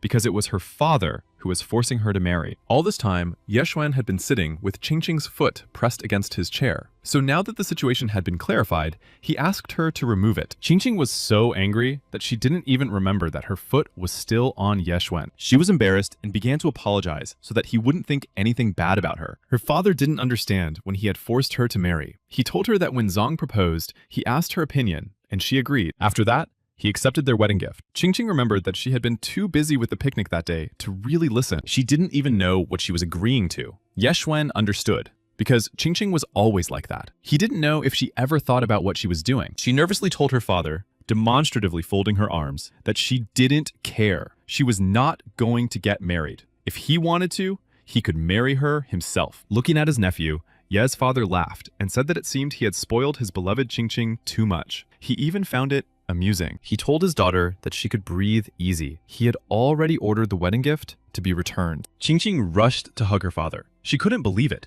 and asked the old man if he was really her father. Why had he become so agreeable? At this wonderful, joyful moment of their conversation, a messenger appeared at the entrance to the garden with news that something terrible had happened. The city governor and his son had attacked them. He hurried to deliver the news to his master with his last ounce of strength. As soon as he finished speaking, he fell to the ground from a blow to the back. Yeshuan tensed up. Standing next to him were his father and daughter, who were now apparently in danger. The father and son of the Zhang family appeared at the gate. The ruler's son yelled at the girl and kept asking how she dared to break off their engagement. Yeshuan saw Zhang Shang literally roll into the courtyard because he was a fat guy with short legs. The young gentleman looked at the two of them and thought about how different they were from each other. The son was terrible and not at all like his father. The governor of Wanzhen was a tall, manly man and quite handsome. Unlike him, his son was truly terrible. Those beady eyes, those teeth, that snake-like tongue. Better not to talk about him. At one point, Yeshuan even entertained the thought that perhaps he was not his son at all. Qingqing's father turned to Mr. Zhang. He said that he thought it was too much to do such a thing on the Shui family estate. The young Zhang declared that their family owned all of Wanzhen. They could kill all of his minions and raze the place to the ground. Yeshuan could no longer tolerate such insolence. He turned to the governor and said that it was actually his idea. The governor snorted and replied that his son could not stand people who did not trust him, and that he himself was afraid of him when he was angry. Then he gave him an order. Yeshuan said that he believed that the most important things in marriage were love and mutual desire. Since Qingqing did not want to marry him, why should they both suffer? The son of the ruler of the Zhang family looked at Yeshuan with dissatisfaction. He did not know him at all. He said menacingly that now he understood everything and guessed the reason why Qingqing had broken off their engagement. He decided that it was all because of Yeshuan. He couldn't help but notice how handsome this young gentleman was. He ran towards Yeshuan and told Qingqing to watch as he personally tore her beloved to pieces. Qingqing and her father tried to dissuade the ruler and his son from using force. The girl only had time to shout to Yeshuan to be careful. The young gentleman was not afraid of this crooked guy. He just smiled at the upcoming battle. In a second, he was able to get ahead of the son of the ruler of Wanjing and get behind him. He kicked him in the face, and the fat, awkward young man fell straight to the ground. Ye Xuan wanted to continue the fight, but then the city governor himself grabbed his son with a sharp throw and gently placed him on the ground. He was angry at Ye Xuan's actions and, using his martial arts technique, clenched his fists. He looked at the young gentleman and said that he had dared to strike his son for no reason, and now he would pay for it with his life. Ye Xuan stood opposite the city governor and saw how huge and powerful the man's aura was. The young gentleman understood that he was no match for him yet, but he did not know what to do in this situation. Then the city governor suddenly turned around and asked the stranger who had come here and interrupted him. A dark silhouette of a man stood in the archway at the entrance to the backyard of the Shui estate. He heard the governor's voice and stepped forward. The governor looked at the stranger and began to question him about who he was and what he wanted. He was unhappy that he had been interrupted. The unknown man in the mask appeared unexpectedly and immediately began to say that the Shui family served the city of Lian. He added that he would advise the ruler to back down from his plans, as he had already attracted too much attention to himself. The ruler told the 9th rank martial arts master that the Shui family had an ace up their sleeve, and he was unhappy about it. At this point, Qingqing's father intervened in the conversation and said that Mr. Zhang was just joking and that he had no other choice. All the men stood their ground, and the governor was clearly unhappy that they were defending the old man. He glared at Qingqing's father. He said that if he wanted to break off the engagement with his son, he would have to return 10 times the value of the wedding gift. This came as a shock to the father. He said that would be 500 million silver coins, and that such greed usually did not lead to good things. He said he would give 5 times as much. The So family agreed to pay that amount, and if Mr. Zhang was not satisfied, then they would have no choice but to fight. Ye Xuan thought to himself as he listened to all this that he was still too young and did not even know that one could ask for so much for a wedding. The city governor replied to Qingqing's father that he would agree to a deal for 5 times the amount of the gift, plus 5 kilometers of land. He decided that he couldn't relax with this old man and had to bargain to the end. Then his son started shouting that he also had one condition. He pointed to the young Ye Xuan and said that he wanted to fight him himself, in addition to everything else. Father Qingqing looked at Ye Xuan's confident expression and didn't know what to say. However, he thought that the boy could handle it. Ye Xuan himself beat him to the answer and told the city governor's son that he agreed to it. After all, he also wanted to teach him good manners. The governor's son started shouting that he thought this handsome guy was a coward, but he was glad that this was not the case, and he would be happy to beat him up. Ye Xuan replied that he would not be able to do that. He added that the young man was already over 20 years old and only had a 7th rank martial arts skill. He said that he was no different from a stray dog and that he had better stop wasting his spiritual energy in vain. The governor's son was angered by such sarcasm and said that Ye Xuan was a coward, and that's what he wanted. He was ready for his attack. He immediately used his swift step technique and in a second was next to the guy, grabbing his elbow with his hand. But he didn't notice one important detail right away. The governor's son was playing dirty in the fight. A minute later, Ye Xuan saw that the other guy had a weapon in his other hand and had simply used a deceptive maneuver. He took out a shiny blade and swung at the young gentleman. Qingqing and her father also realized that this scoundrel had hidden his sword. The old man started yelling at his nephew to be careful. Ye Xuan used his swift footwork and instantly moved away from the melee. A minute later, he grabbed the ruler's son's sword-wielding hand with his palm. The latter was surprised by his speed. Ye Xuan's next move was to break the scoundrel's elbow. Lying on the ground, the scoundrel screamed in unbearable pain. His father, the city governor, could not believe what was happening. He could not have imagined that Ye Xuan would be able to defeat his son so quickly. He became angry, and everyone around him noticed the change in him. Zhang began to shout, gathering his strength, that Ye Xuan was cruel at such a young age. He rushed straight at him, saying that it would be better to rid the world and martial arts of his presence forever. The masked stranger understood that the situation had escalated, and he saw how quickly the city governor moved towards Ye Xuan. He decided that he could not allow such consequences to this situation, and interrupted the ruler's attack himself, putting his fist in front of him. He said that wounds were inevitable during a fight. He believed that the ruler should go and find a doctor for his son right now, before it was too late. Otherwise, this injury could affect his future cultivation and martial arts. The governor gritted his teeth and stopped. He understood that this masked man was right. He looked at the young gentleman and asked his real name. He replied that his name was Ye Xuan. He was from the Ye family in Lianyun City. Qingqing began to ask why the ruler needed this information. She decided that he was going to take revenge on the young man. She added that Ye Xuan was also a disciple of the Split Cloud sect. Hearing this, Ye Xuan thought that the girl was only making things worse. The city ruler replied that it seemed that the Ye family had decided to climb a tall tree. He picked up his wounded son and, as he left, told the boy to pray that his luck would stay with him. The masked stranger waited until the ruler disappeared and suddenly asked if Guan Yulan was not a disciple of the Split Cloud sect. He thought that his memory was apparently failing him. Qingqing casually replied that she had completely forgotten that Uncle Lian was one of the sect's instructors, and that's why you can't fool him. She giggled, and her father just turned to Lian and said he was grateful for his help. Lian replied that he had done nothing of the sort. Qingqing's father said that this time they had come into direct conflict with the Zhang family. He regretted it. He knew that later it would surely come back to haunt their trading chamber. Lian told him not to worry. After all, his daughter had said that Ye Xuan was a disciple of the sect. If the Zhang family continued to believe this, then their family would be safe. Qingqing said she had said this because it was the first thing that came to mind. Uncle Lian replied that in that case, they should simply turn this lie into the truth. Ye Xuan asked what he was suggesting. Lian replied that the head of the sect was always traveling, so it was impossible to become his disciple. The same was true for his deputy. However, the deputy sometimes took on disciples if he considered them talented. If Xuan joined the sect and showed himself in the best light, he would accept him. Then he would truly become their disciple. Xuan replied that, in general, this was not difficult for him. He was going to go to them anyway.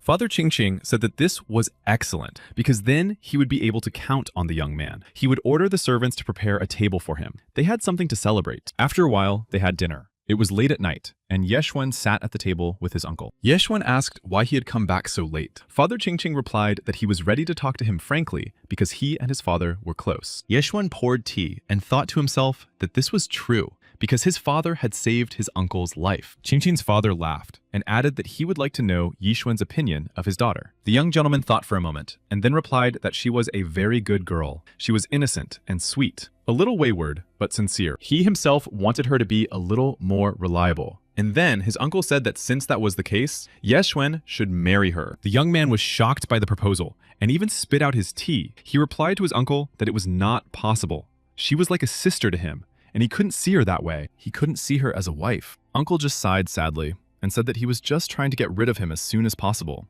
However, he added that he understood and accepted Ye Xuan's decision and would not insist on it. But he remembered what the guy had done for them. After all, this time he not only saved Qingqing, but also helped the entire So family a lot. He couldn't forget that, so he would reward Ye Xuan. He ordered the servants to bring huge chests of riches into the hall. Ye Xuan's eyes lit up at the sight. His uncle said that cultivating martial arts requires a lot of resources, including auxiliary ones. He is giving all of this to the young master. Ye Xuan approached the huge number of chests filled with treasures and opened one of the boxes. He was surprised. Inside were black spiritual mushrooms. They had turned bloody. It was a valuable resource. He looked at the old man and told his uncle that he understood how expensive it all was. He wanted to say something else. However, his uncle stopped him with a gesture of his hand, saying that it was nothing to worry about. In his opinion, this was exactly what the young man needed. Ye Xuan knew that these black, bloody mushrooms were worth at least 50 million on the market, but his uncle spoke of them as if they were worthless trinkets. He decided that there was nothing to be gained from these rich people. His uncle looked at Ye Xuan and added that his Qingqing was lucky to have him. His father had raised an excellent son. Ye Xuan just looked at him and asked his uncle how well he knew his father. He replied that, in fact, not very well. His father was not very talkative. However, he always smiled when he was with his son. And if it weren't for him back then,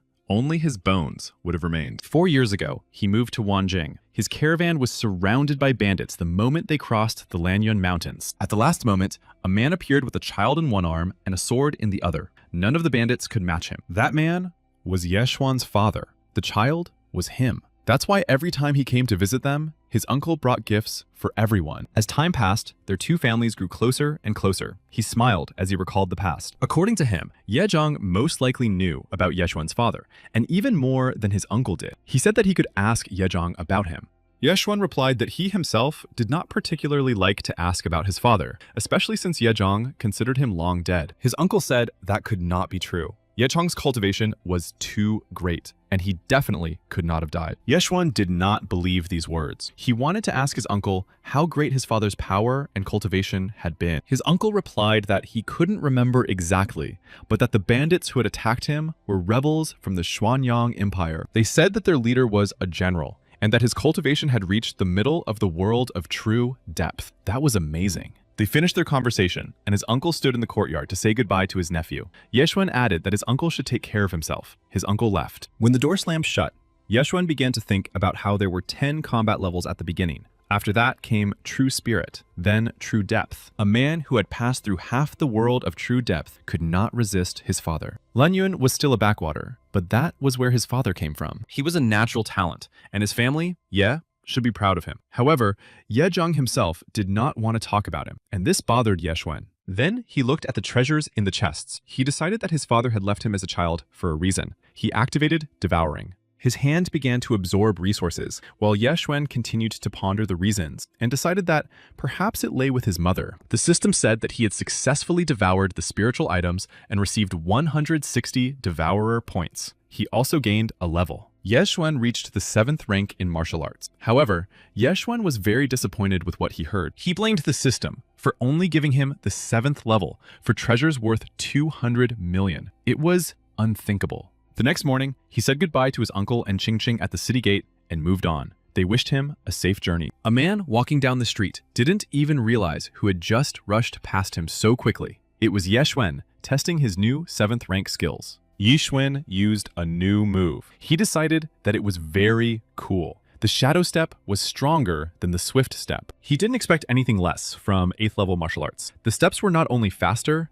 but also looked cooler. Ye Xuan wanted to activate the blood of 100 beasts. He needed to catch and devour a 7th rank beast. And such beasts could be found in the mountains, starting from the 10th. What a lucky coincidence. He could pass through the 10th mountain on his way to the sect of the Cleaved Cloud. It was convenient. On the way, he could hunt the animals he encountered. Here was a flaming tiger. The system immediately notified him of the activation of the blood of 100 beasts, 5 out of 100. The next prey was a stone turtle. The activation of the blood of 100 beasts, 20 out of 100, became 7 points out of 100. The bloodthirsty vine that Ye Xuan dealt with gave him the opportunity to increase his points to 69 out of 100 possible. He saw a crimson eagle. Its elimination gave him a lot of points. The system notified him that he had activated the blood of 199 beasts. The next beast he encountered was a white gorilla. It was huge. Ye Xuan estimated that this prey would give him a lot of points, but it would take some effort. And finally, he finished with it. Ye Xuan was even a little tired. Ye Xuan didn't even think it would take a whole week. He spent enough time in the mountain. The young gentleman reached out his devourer's hand to the monkey to finally finish everything. And so it happened. As soon as he devoured it, he reached the required level. The hunt was over. The system notified him that he had reached level 100 out of 100, and immediately, the activation began. Streams of energy flowed through his body, filling him with new strength and abilities. He had wanted this for so long. It was as if threads of electricity were running through his entire body. Finally, everything calmed down, and Ye Xuan calmed down too. The sun was setting, and the young gentleman realized that he needed to find somewhere to stop for the night and rest. Ye Xuan found a cave where he decided to stay. He thought it was time to test the power in his fist. Clenching his fist, he struck a rock in the cave. The rock shook. His blow left an unimaginable dent. He was satisfied. His efforts had paid off in full. He had become several times stronger, faster, and more enduring than before. During his hunt, he had reached the peak of the 7th level of martial arts. Now, many would not be able to withstand his dozens of blows, even people in the middle of the 8th level of martial arts. And that's if he didn't use martial arts. Over the past week, Ye Xuan realized that his combat and recovery skills were not very good. He needed to fix this somehow. He thought about opening the low-level blood list and turned to the system. It suggested that low-level blood improves the physical performance of the carrier. This list included the blood of a sea beast. His carrier could move freely and breathe underwater.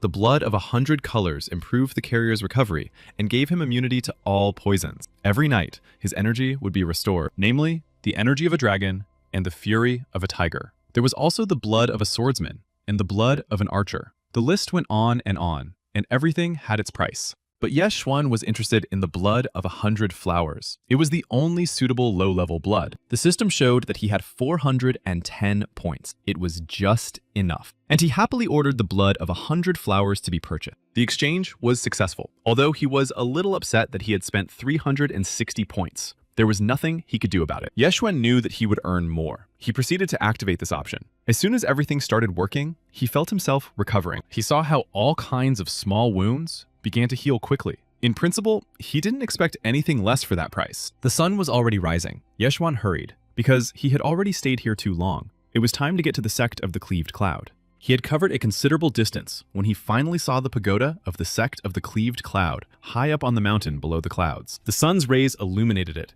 giving it a fairy tale appearance. This was the location of one of the 2 largest sects in the Nanling region. Climbing the steps to the top, Ye Xuan was stopped by a young man who asked him why he had come here. The young man added that the disciples had already been accepted. Ye Xuan thought for a moment and replied that he would like to report on his previous studies. He didn't know what else to say. The young man added that it had already been 2 months since the recruitment, and he had only just arrived. He asked the young gentleman if he had any papers with him. He looked at Ye Xuan suspiciously. He also looked quite bedraggled. It seemed that someone had tried to rob him on the way. Ye Xuan smiled. He thought to himself that he should hide a change of clothes in the devouring space for such occasions. Ye Xuan took out his student badge and handed it to the young man. The young man was very surprised and asked where he got the student token. While the young man was examining the token and wondering where he got it, they stood at the gate to the sect's courtyard. Their conversation was interrupted by the arrival of a young man who appeared to be older than the one who had met him. The young man called him his older brother, Nin. He kept his eyes on Ye Xuan. He kept wondering who this beggar was. He sharply scolded the young man for talking to some beggar who was wandering around their gate. He asked why he was doing that. The young man tried to explain that Ye Xuan had come here as a student because he had presented his student ID, but the blonde-haired young man grabbed him by the arm, took him aside,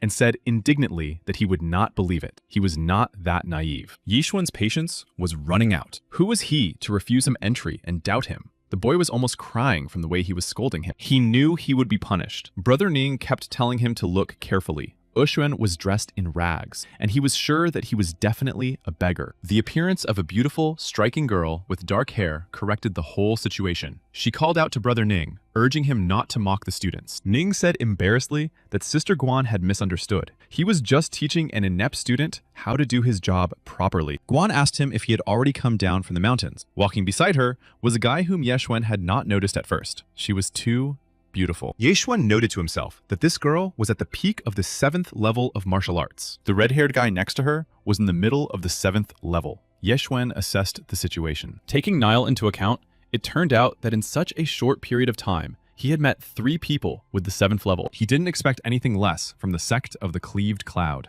It was good, and even more interesting. The couple was getting closer. The girl looked at Ye Xuan and felt that he had a very strong aura. The guy who came with her was talking to Nina about something, and he was quite indignant. Nin was angry and kept asking why this beggar was still here. The young man who first met Ye Xuan did not know what to say. Ye Xuan was no longer willing to tolerate these conversations about him. He told Nin that he must be deaf because he had already said why he had come. Nin flew towards Ye Xuan like lightning. He was enraged and asked how he dared to talk to him like that. He lunged at the young master. However, he immediately received a strong response to his attempt to strike, which sent him flying to the side. The girl had expected this, so she calmly told him not to judge a book by its cover. She knew that Xuan was at the peak of the 7th level of martial arts. Ning did not want to listen to her and tried to gain the upper hand in their confrontation, but he received such a punch from Ye Xuan that he flew several meters forward. Unfortunately for him, he crashed into the railing, which shattered into pieces from the impact. Those present only gasped, unable to do anything else. Ning was already hanging over the precipice, imagining how he would crash to his death. Ye Xuan used his step to grab his cloak at the last second, saying that he had to be careful because they were at the top of 10,000 phantoms. He told him that if he fell, he would not be able to collect his bones. Ning shouted for him to pull him back. Ye Xuan decided to joke a little, so he pretended not to hear anything, saying that there was a strong wind here, but he wanted an apology. Ning understood this and shouted that he was wrong. He had behaved badly. He implored the young master to pull him out. Ye Xuan, having taught the arrogant Ning a lesson, saved him from falling into the abyss with one swift movement. Ning fell to the ground at the feet of his friends. The red-haired guy who had come with the girl seriously remarked that Yeshwen was not to be trifled with, since he had dared to mock his man like that. His eyes clouded over with anger. Something told him that the stranger was an enemy sent to their sect. The young man who had been at the gate when Yeshwen first arrived rushed over to him, begging him to listen. He said that it was a simple misunderstanding, and that this beggar had come to their sect as a disciple. And he even had proof. He handed the red-haired boy the disciple token he had received from Yeshwen. Taking the token in his hand, the boy looked at it, and, in a rage, simply broke it with one hand. Yeshwen did not like this turn of events at all. The girl was also not entirely sure how her companion had behaved. The guy slapped the boy, reproaching him for being blind. He decided that the boy was definitely a spy sent by enemies. He had also almost ruined Nina. Yeshwen stood and watched the aura of these two. The red-haired guy said that they would deal with him together with Nina. The girl tried to stop them, saying that all the tokens were issued personally by Elder Gong. She said that they could ask him personally. Besides, it wasn't right to fight now. The guys agreed with her and decided to do just that. They would take the guest to the elder. However, they still decided to beat him up first and rushed straight at Yeshwen. Ning said that he should accept his fate. However, less than a second later, they saw that Yeshwen had already disappeared from where he had been standing. They had no idea that the young master had thought everything through in advance, and a second after their attack began, he rushed towards them. He slammed their heads together. The girl who had been standing and watching was now convinced that even the two of them together would not be able to defeat him. Yeshwen told Ning that he was a scoundrel and broke his badge. He asked if he understood what a mistake he had made. He was about to strike another blow at his opponent when suddenly someone's voice interrupted him. The man shouted that it was enough. It was a tall, middle-aged man with a long beard. He asked everyone what was going on. He was the sect's elder. Yeshwen replied to the elder that he had come to the sect, and these guys had decided to test his cultivation. So they had decided to compete with each other. The girl, listening to this, decided that the guy was a liar. The elder replied that he knew who he was. He named him Yeshwen from the city of Lianyun. The young man replied that this was all true, and that he was indeed that person. The elder suddenly started yelling at Yeshwen. He said that his greed would drive him mad. He wanted to become stronger so badly that he resorted to elixirs. He saw Yeshwen's martial arts level, and that the young man was already at the peak of the 7th rank at such a young age. Yeshwen didn't know how to respond. The elder said he understood that the Ye family was not doing very well at the moment, but that was no reason to sacrifice his great future. He said that Yeshwen should go to the outer sect and train until he got rid of his superficial strength. Then the same young man who had first met him approached and said he would take him where he needed to go. Yeshwen did not understand why the elder had made such a decision. He decided that he did not consider himself superficial, but no one could argue with the elder's decision. He just looked after him and said he felt sorry for the boy. He turned to the two disciples and told them that even together, they had been unable to defeat this man with such superficial strength. They cried. The elder gave them both unsatisfactory marks, while the boys begged for mercy. At that moment, the young boy was already escorting Yeshwen along the road. He told him that they should just go straight ahead. And then Yeshwen put his hand on his shoulder and said that he was sorry that he had gotten hurt because of him. He gave him a bottle of medicine and said that it would help. The boy refused, saying that he knew how expensive the potion was. He said that nothing serious had happened to him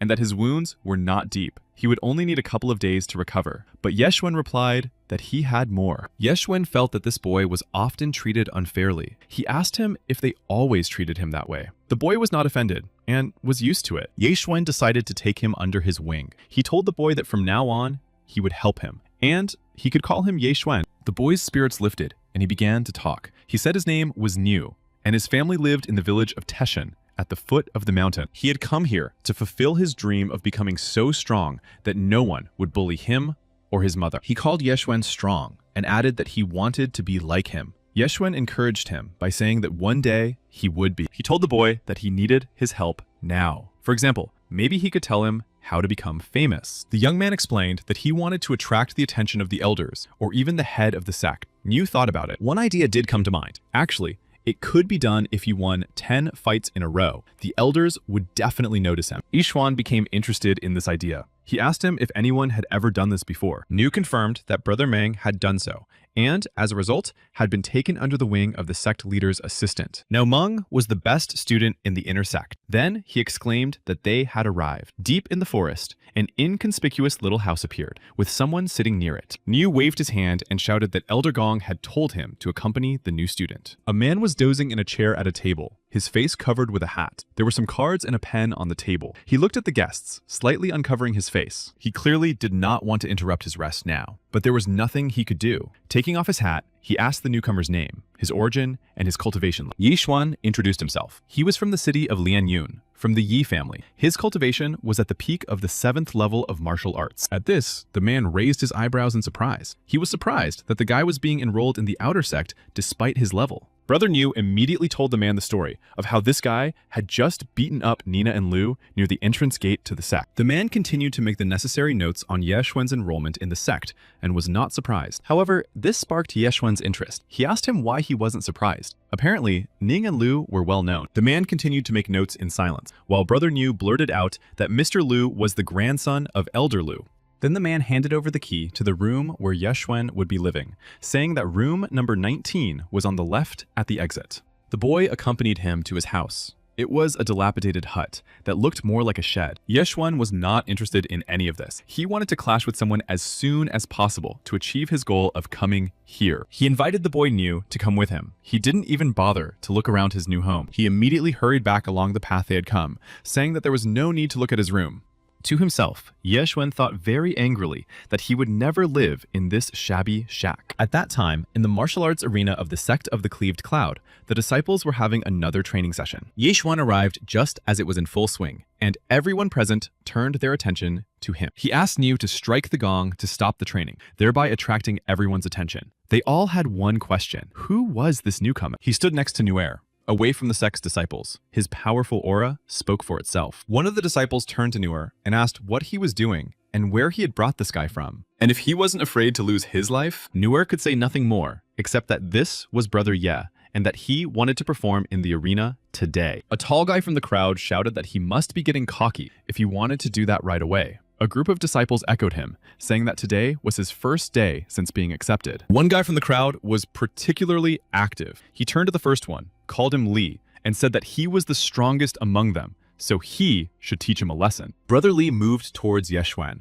saying that this guy was indeed very confident, and that he should get to know him better. Ye Xuan looked at Li condescendingly. He didn't want to waste his time. After all, he was clearly no match for him. This greatly angered Brother Li, who rushed at Ye Xuan with his fists and threats of swift retribution. But in that same second, he was the one who got hit. He was simply knocked several meters away from the newcomer. The confused students didn't know what to say. Then, one of them came to his senses and said that Brother Li was 5th rank and the newcomer must be 6th. Another guy shouted that they should call Brother Yu, only he was stronger than Brother Li. The crowd of students parted, and Brother Yu was already there. Yu was determined, because for the past 3 years, someone had finally decided to challenge him. He immediately rushed to attack Ye Xuan. One blow, and Yu was already lying on the ground. Ye Xuan praised him for his good momentum, but it was still not enough. Ye Xuan ordered Nuer to continue striking the gong. Nuer hesitated a little, because that would mean they were challenging the inner members of the sect to a fight. Ye Xuan was angry at the inappropriate comments. He loudly ordered him to strike, and not to object anymore. Nuer struck 3 times in a row. The sounds of the gong spread throughout the area, reaching the inner members of the sect. Talking among themselves, the two guys realized that the interval between battles was very short, and it seemed that the disciple was indeed very strong. But it was understandable, because the guys at the outer gate weren't that strong. Their conversation was interrupted by another strike on the gong. That meant 4 defeats in a row. They became very interested and decided to watch. At that time, in the martial arts arena, all the disciples watched the battles in shock and then began to gossip among themselves. They whispered that this guy was an incredible warrior and that he seemed to have come from the inner gates. They all wondered who he was and asked if anyone knew. One boy heard Nair call him his new disciple. Some of the strongest students still continued to try to fight Ye Xuan. The old man with the beard separated himself from the crowd and said that he had overheard some rumors about this young man and was ready to share them. Everyone eagerly asked him to quickly tell them what he knew. He began to say that not much was known.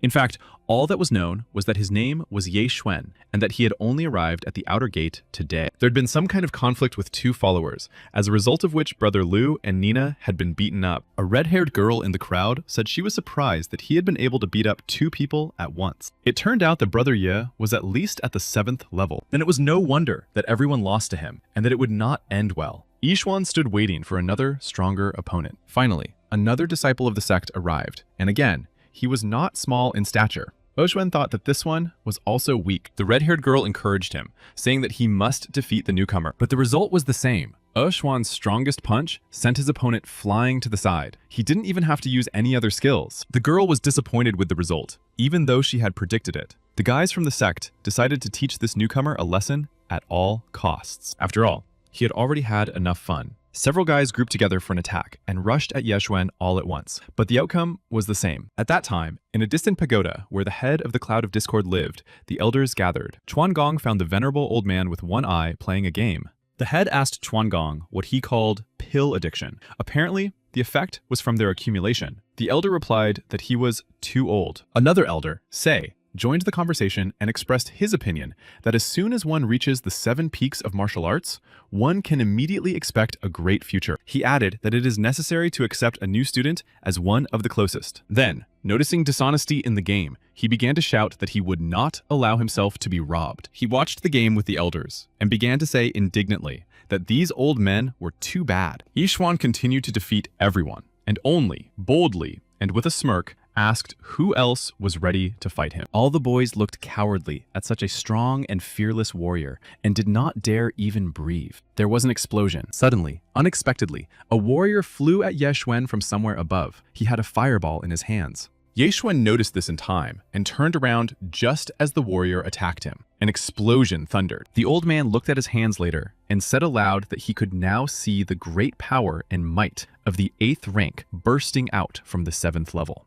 They seemed to be walking together. He looked seriously at the young master and asked if Yeshwen had been cultivating since childhood. The latter just looked at him calmly and replied that he had guessed correctly. That was indeed the case. He replied that it was incomparable and gave his name. It was Elder Bai Li from the Cloud of Ruin. He asked Yeshwen if he wanted to become his disciple. Suddenly, the head of the sect to which Yeshwen belonged appeared out of nowhere and said that this old man had nothing to offer the young man except cracked palms. He added that it would be better if the young man joined his sect of the Split Cloud, where he would be provided with everything he needed. They began to argue with each other. Bai Li appealed to him to have a conscience. He was skeptical of his techniques. Chuangong was not afraid of him, replying that his cloud-piercing foot technique was much more powerful than Bai Li's technique. Elder Sei intervened in their rivalry, stating that if Yeshwen became his disciple, he would give him 500 points every month. He added that, in addition, the founder was indebted to him. When the time came, he would ask to be taught the 1,000 magic hands technique. Both elders, who were arguing with each other,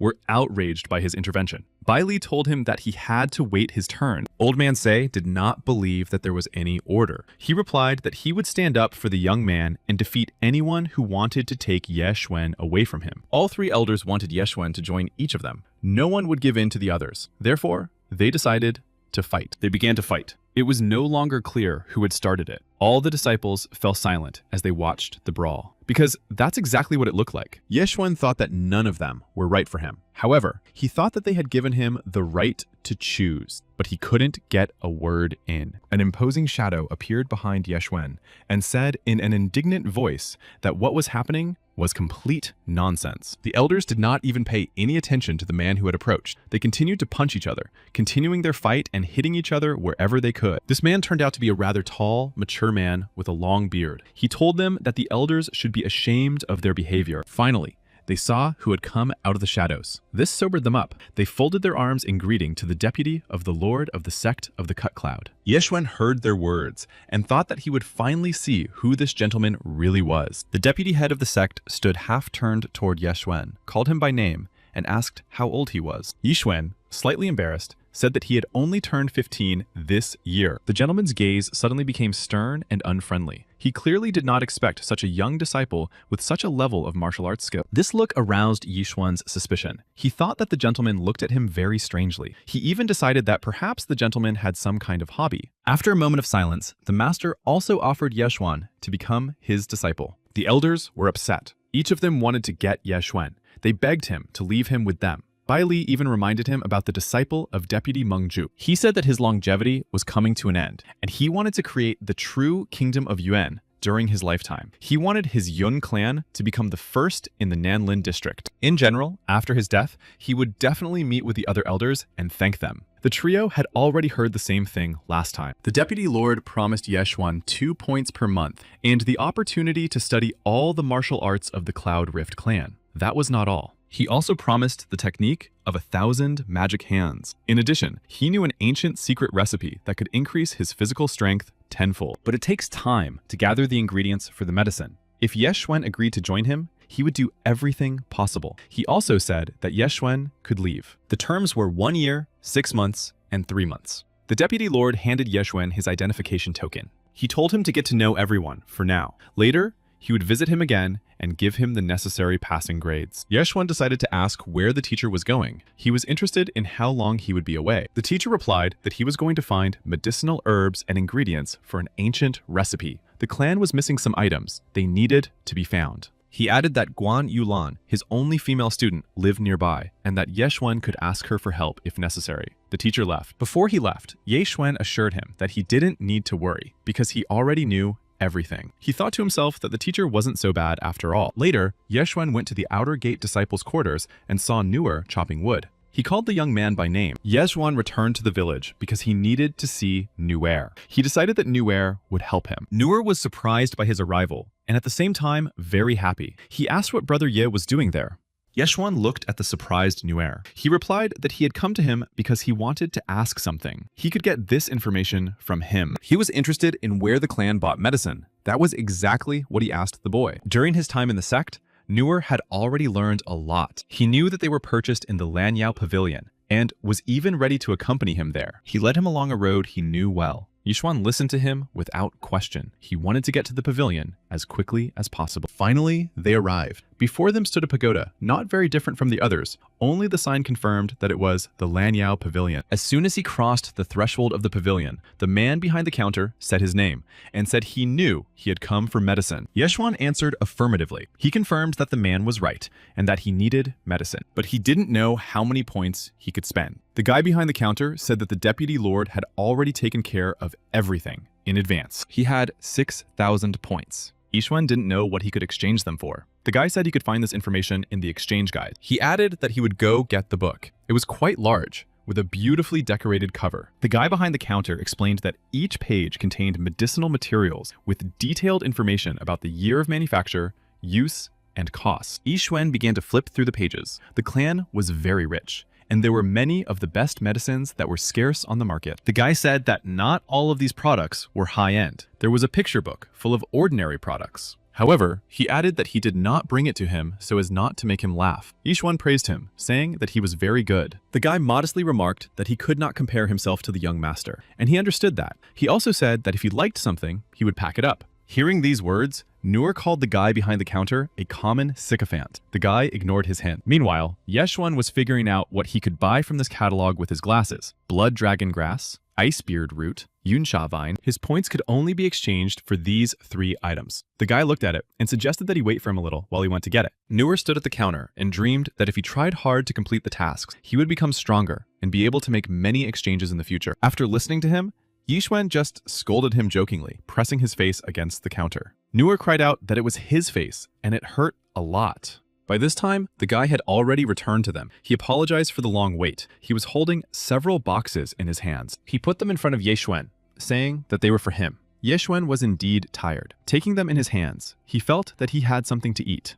After consuming one of the boxes, the system announced that the consumption process had begun and had reached 73%. He continued to consume the boxes, one after another. His fatigue was already passing. The consumption process had reached almost 100%. Yeshwan was a little upset that the system reported that even after eating so many medicines for 8,000, he had not managed to break through to the 8th level. His brain began to think that he needed to find a way to earn even more points as quickly as possible. Brother Nuer noticed how nervous Yeshwan was and asked the young gentleman what was wrong. Yeshwan calmed down a little and assured him that everything was fine. It was time for them to leave. Leaving the shop, Yeshwan kept thinking about the same thing. He asked Nuer what he needed to do to earn points quickly. Nuer had a brainwave. He replied that they needed a training pavilion. There, he could familiarize himself with the tasks published in the clan and receive rewards in the form of points. These were given to students immediately after successfully completing a task. He pointed to a red building in the distance. Yeshwen narrowed his eyes and looked closely, seeing a red pagoda standing alone on a rock. He slapped Nuer on the head with a book and told him to go back to his room and continue cultivating. Yeshwen also left him with a warning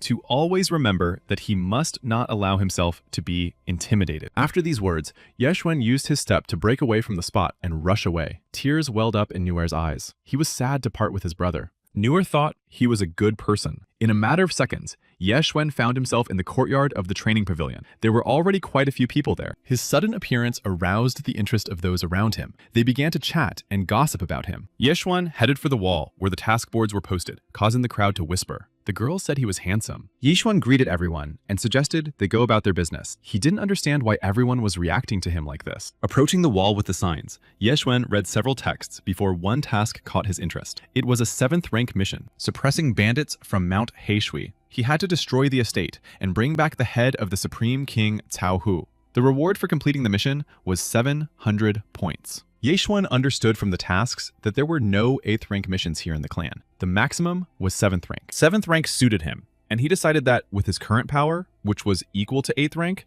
it would not be difficult to complete. He thought that, in any case, he was going to the bandits' lair and might be able to grab something else interesting to absorb. He announced that he was taking the task. The guy who registered the missions said that he had to sign up first, and then someone called out to them. Yeshwen saw that Brother Lu and the others who had been with him when they first met had entered the courtyard. Comments flew from the crowd that Sister was beautiful. They whispered that they hoped Brother Ye had not interfered with the clan. Ning asked them to wait. Yeshwen asked him what was going on. Brother Ning announced that they also liked this task. They would take it. The people in the crowd were puzzled by this and began whispering about what nonsense he was talking about. Yeshwen also found it strange. He had seen clothes and money being stolen, but this was the first time he had seen a task being taken away. He replied that if they wanted to take this mission, they should try to win it. He would not give it up voluntarily. Ning flew into a rage and shouted that he could not refuse them. Lu calmed his brother's indignation by putting his hand on his shoulder. He asked if he was not being too presumptuous in taking on this task alone. Yeshwen did not hesitate for a moment and answered affirmatively. The red-haired guy said that he admired Yeshwen because he was not only strong, but also a brave warrior. He smiled slyly. Ning said that, after all, it was a long way across the water to the mountain. Cao Hu had already reached the 7th level of martial arts. He doubted that he would be able to complete this task. He added that he was afraid it would be difficult for him. Lu suggested that they join forces and asked Ye what he thought about it. After all, they belonged to the same family, so they could take care of each other. Yeshwen was fine with that. They just had to figure out the points. He suggested that they divide all the points equally after completing the task. Yeshwen voiced his proposal, saying that they would get 30%. He would keep 70 points for himself. Yeshwen thought this would be a fair decision. Brother Ning disagreed. He said that Yeshwen was taking too much for himself and didn't understand why he would get 70%. Unlike Ning, red-haired Lu agreed to these terms. However, he added that Yeshwen would have to deal with Cao Hu himself. Ning tried to argue with him about this. However, Lu briefly and clearly ordered him to shut up and not argue. The dark-haired girl, a student of the sect, stood quietly behind Lu the whole time and did not say a word. She was shocked by everything. The fact that they quickly agreed made Yeshwen think. He decided that there might be some hidden pitfalls in Heishui, or maybe there was no reward at all. He understood that there must be something else. His intuition told him so. Yeshwen saw that Lu was quite clever.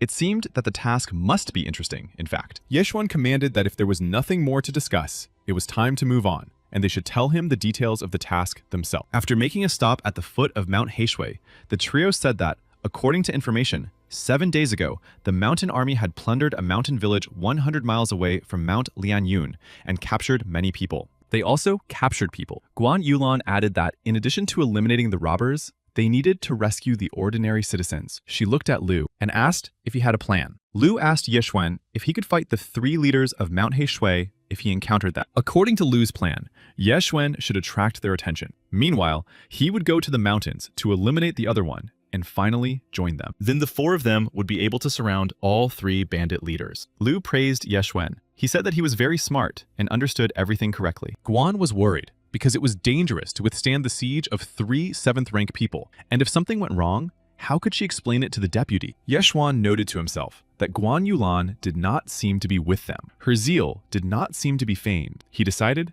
that this was becoming interesting. Ning said that Brother Ye had 100 enemies in the clan, but now he was refraining from attacking the 3 7th rankers. Looking at Ye Xuan, he asked if this was true. The guys clearly disliked the new student. Ye Xuan was not opposed to carrying out his part of the plan they had come up with, but he had doubts. Brother Ning insisted and asked why he wanted to refrain from their services in capturing the 3 leaders. Ye Xuan replied seriously that he could eliminate them himself, so he wanted them to do nothing. After a while, Guan Yulan opened her eyes, and when the dust settled, she saw Ye Xuan standing in front of her. She said in surprise that she was glad to see him. He replied, holding a wooden log in his hands, that crossing mountains was a bit troublesome. The young master knew that his return would make a strong impression on everyone. He threw the log sharply to the side so that it flew hundreds of meters forward. His power was immediately apparent to all the boys. Ning asked Ye Xuan in a dissatisfied tone what he was up to now. Ye Xuan just laughed and said that it was not worth asking stupid questions. He began to move forward with quick jumps. He added that he had come up with an easier way to cross the mountain. Ye Xuan jumped on top of the log and flew on it. All the boys were amazed by what they saw. He rammed the log into the stone blocks. Ye Xuan, sitting on top, said that he was like Yan Wang himself. He shouted to Tao Hu that he had arrived and was already there. The disciples on the other side of the mountain saw something bright in the sky and said it was approaching. They became agitated and hurried home. Guan Yulan just rolled her eyes and said once again that Brother Ye was fooling around again. She turned to her colleagues Lu and Ning and asked if they even knew who Yan Wang was. The guys were simply shocked. And then the log hit the ground, and Ye Xuan himself stood up. Before him appeared the 3rd master, Cao Shu, the 2nd master, Cao Bao, and the 1st master, Cao Hu. They asked Ye Xuan who he was and why he had entered their gate. The young gentleman introduced himself, saying that he had come to deal with all of them. One of the masters laughed, saying that the guy was still wet behind the ears. He immediately raised his bow and aimed an arrow at Ye Xuan. It was unexpected, but he managed to use his skill and stopped the arrow with his palm. He said that they had decided to attack him. Ye Xuan also took out his bow and, pulling the string, added that he himself was an expert in such games with arrows. He said he was returning it to the bald man and shot an arrow at him. The man did not even have time to dodge to the side. The arrow hit its target squarely. The man fell unconscious. The 2 masters were shocked that they had lost their brother. Cao Bao, shouting and threatening the young master, attacked him with a sword in his hands. He was furious and quickly jumped into the sky, ending up right above Ye Xuan's head. Having thought through all of his opponent's moves in advance, Ye Xuan was already prepared for this confrontation. He dodged the blows and quickly found himself on the roof of one of the buildings. Cao Bao's attack had no effect. Ye Xuan saw how heated these 2 masters had become, but he had no intention of surrendering to them. He aimed his bow at the 2nd master and tested his random shooting skill, Shooting Star. The 1st master saw that this was an excellent ability of the stranger and that they were all in danger, especially the 2nd brother. A couple of minutes later, Cao Bao felt the effect of Ye Xuan's falling arrows on his body. He was also eliminated. The 1st master, the only surviving leader of the bandits, began to scream. He saw that Ye Xuan did not stop firing his arrows. The people from his gang began to fall to the ground unconscious. For many, it was all over in a couple of minutes. The 1st master was in complete shock. He tried to resist Ye Xuan's arrows and shouted at him to stop, but his fate was already sealed. The arrows pierced his body. In an instant, they pierced his soul, and he screamed in unbearable pain. He was still trying to attack Ye Xuan when he got out. However, the young master was prepared for such attacks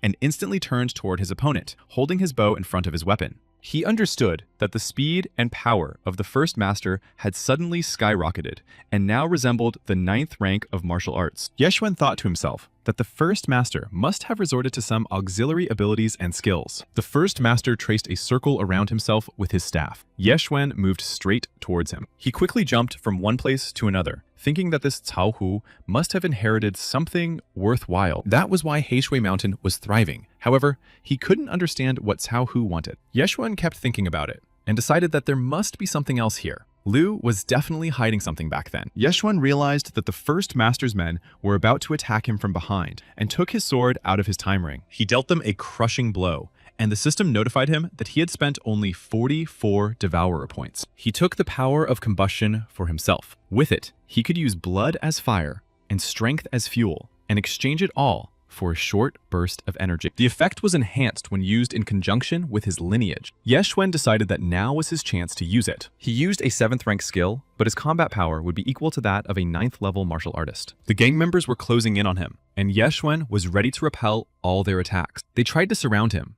The whole crowd of gangsters was led by the first master, Cao Hu. He shouted that he would avenge Ye Xuan for the death of his 2 brothers, and that it would happen today. Everyone echoed him. However, Ye Xuan just stood calmly and looked at them, replying that he was ready for it. He added that if they really wanted it, then let them come at him and die here and now. The battle was fierce. Blood spattered in all directions. Ning and his brother Lu stood nearby and watched everything that was happening with their mouths open. Ning couldn't believe that Ye Xuan was really doing all this. Lu remained silent and then told everyone that they should go down there too. He added that he believed everything would be fine. Guan Yilan looked at the boys and said that they should not waste a minute. They rushed forward. Heishui Mountain was a very dangerous place, with a constant threat to life. However, today, Ye Xuan himself had arrived here.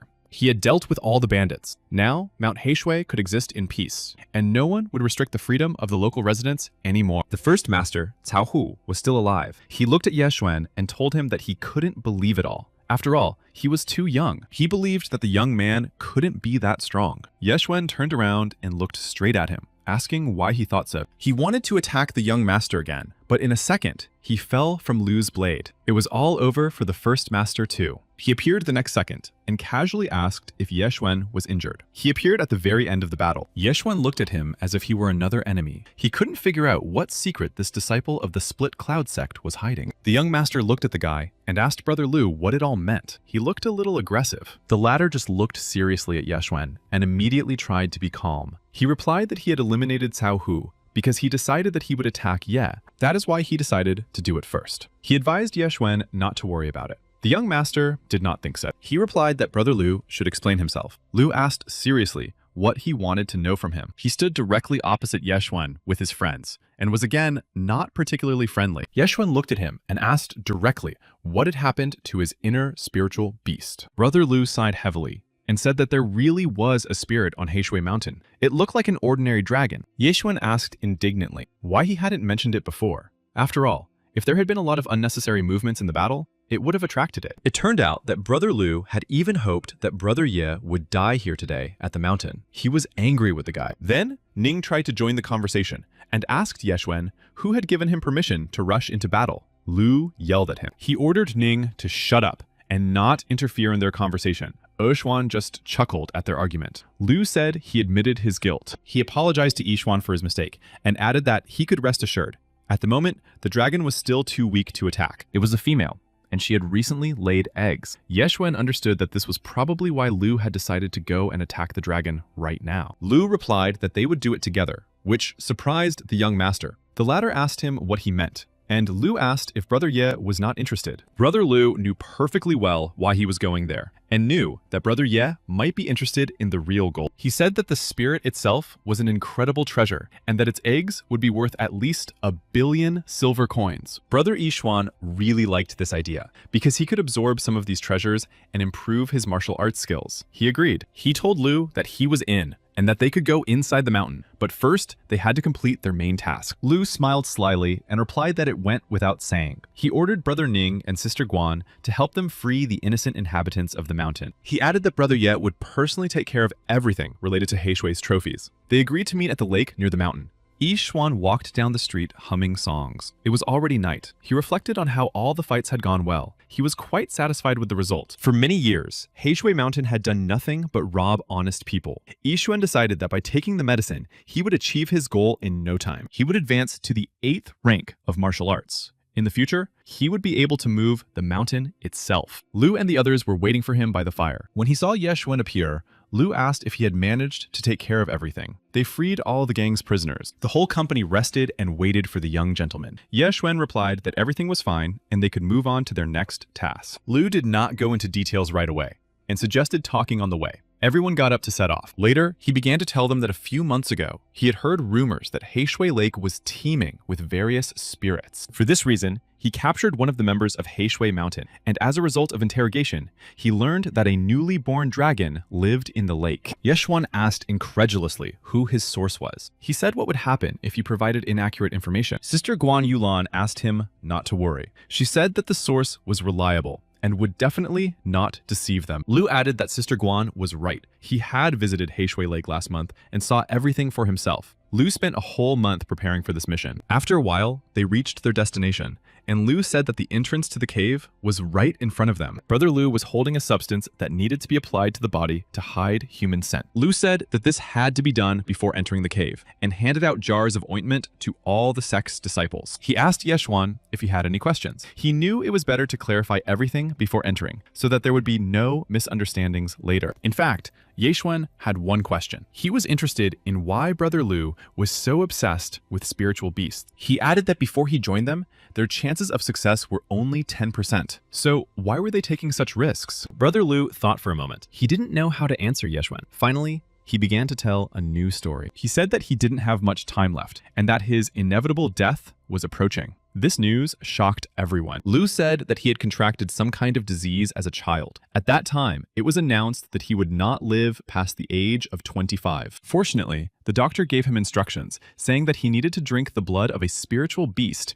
and then overcome the 8th rank of martial arts. He was now 24 years old, and in less than 3 months, he would reach his final 25th birthday. This was his last chance. After all, the doctor had given him instructions and said that he should drink the blood of a spiritual beast and then overcome the 8th rank of martial arts. He wanted to make good use of this time. After listening to Brother Lu Yeshuan's story, he turned to the others and asked what motivated them. Brother Ning replied that Elder Lu had saved him and brought him into the clan, and they had grown up with Brother Lu as if they were family. Now that he was in trouble, he couldn't abandon him. Sister Guan echoed him, saying that they should help each other. If he ever got into trouble, she and Yeshuan would try to save him without hesitation. Yeshuan found her words a little amusing. He thought Sister Guan was too naive and didn't understand how she could sincerely believe such nonsense. Brother Lu hurried them along. He said that since they had cleared everything up, it was time to enter the dragon's cave and get down to business. They entered the cave. Brother Lu led the way and told everyone to be very quiet in the cave. Deep inside the cave, among the protruding rocks, the dragon was sleeping. It was curled up in a ring, in the middle of which lay 2 enormous dragon eggs. Sister Guan Yulan saw the dragon with her own eyes for the first time. She thought that this was the Heishui dragon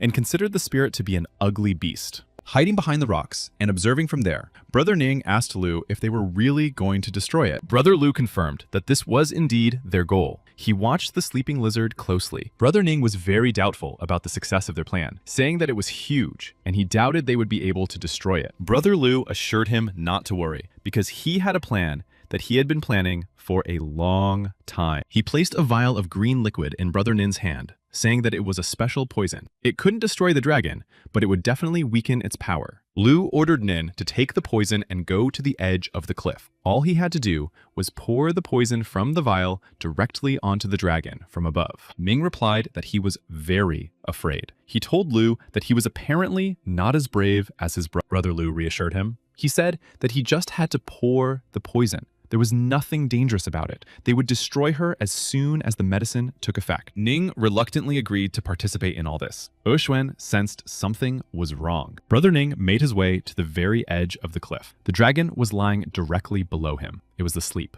Ning felt himself shaking with fear. He began to open the vial of poison with trembling hands. His hand shook and the vial slipped out of his hands. The poison fell rapidly, right above the dragon. It was a complete fiasco, and Ning understood that. Brother Lu shouted at him that he was doing something completely stupid. He understood that the vial would break, and then the dragon would wake up. And that's exactly what happened. The vial of poison hit the ground, and the green liquid spilled out, missing its target. The dragon, who had been asleep until then, woke up from the noise. His eyes opened and lit up with a bright, threatening light. The next moment, the dragon roared and soared upward. His scales stood on end. Its terrifying head loomed directly over Nino, who was still sitting on the edge of the cliff, trembling from what was happening. It had already aimed its huge clawed paw at him. Another moment, and he would have become its prey. Yishuan saw what was happening and instantly pulled out his bow. He shouted to Nunu to be careful and aimed his arrows at the dragon. The huge lizard was so enraged that it struck the ground with its tail. It did so with such force that everything around it shook. Sister Guan also saw that Ning was in great danger and decided to help him on her own. She decided to distract the dragon by provoking its fury. The dragon turned away from Ning, and Yeshwen took advantage of this.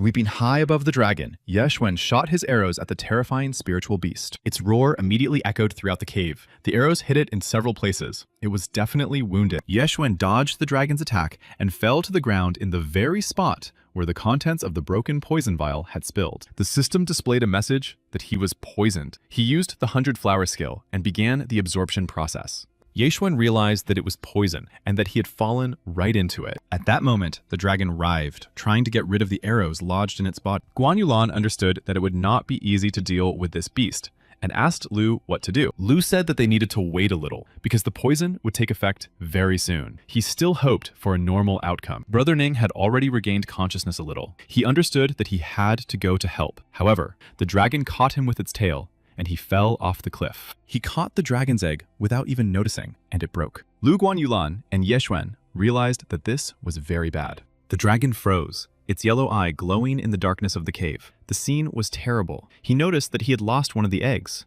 Brother Lu said resignedly that they were now even closer to failure. He was not happy about this at all. The dragon went berserk after what Nin had done. Its huge mouth opened in a roar, ready to swallow them all at once. Yeshwen had just thought that this was bad when, right in front of him, his sister Guan first flew up and then immediately began to fall down. The dragon was furious. He rushed around the cave, destroying everything in his path, and he hit the girl. She fell, groaning in pain. The next victim was Ning. He was closest to the lizard. The dragon lunged at the boy. Ning jumped to the side, literally a meter away from the dragon's fangs. However, this did not save him in the end. The blow reached its target. The dragon closed its mouth and blood gushed out. Nina was no longer alive. Yishwan assessed the situation and, using his speed, found himself at the top of the ledge, taking a comfortable position for battle. He calculated the trajectory of the arrow and drew the bowstring. There was little chance of success. His gaze was focused. He wanted to hit the dragon with a precise shot, and he succeeded. Brother Lu exclaimed enthusiastically, praising Yeshwen for his accuracy. The arrow hit the dragon right in the eye. The dragon became enraged and was ready to attack. After all these attacks had only wounded him, but not pierced his scales completely. Brother Lu decided to help Yeshwen, who was standing in front of the dragon and ready to repel its attacks. He jumped up sharply and leaped onto the dragon's back. He had a sword in his hands. He struck the dragon in the neck with it. Brother Lu managed to pierce its armor. Dragon blood gushed from the wound. The spiritual beast's gaze faded, and ice crystals began to form around it. It seemed to be turning into a glass statue. Yeshwan and Sister Guan watched the last moments of the dragon's life. A few moments later,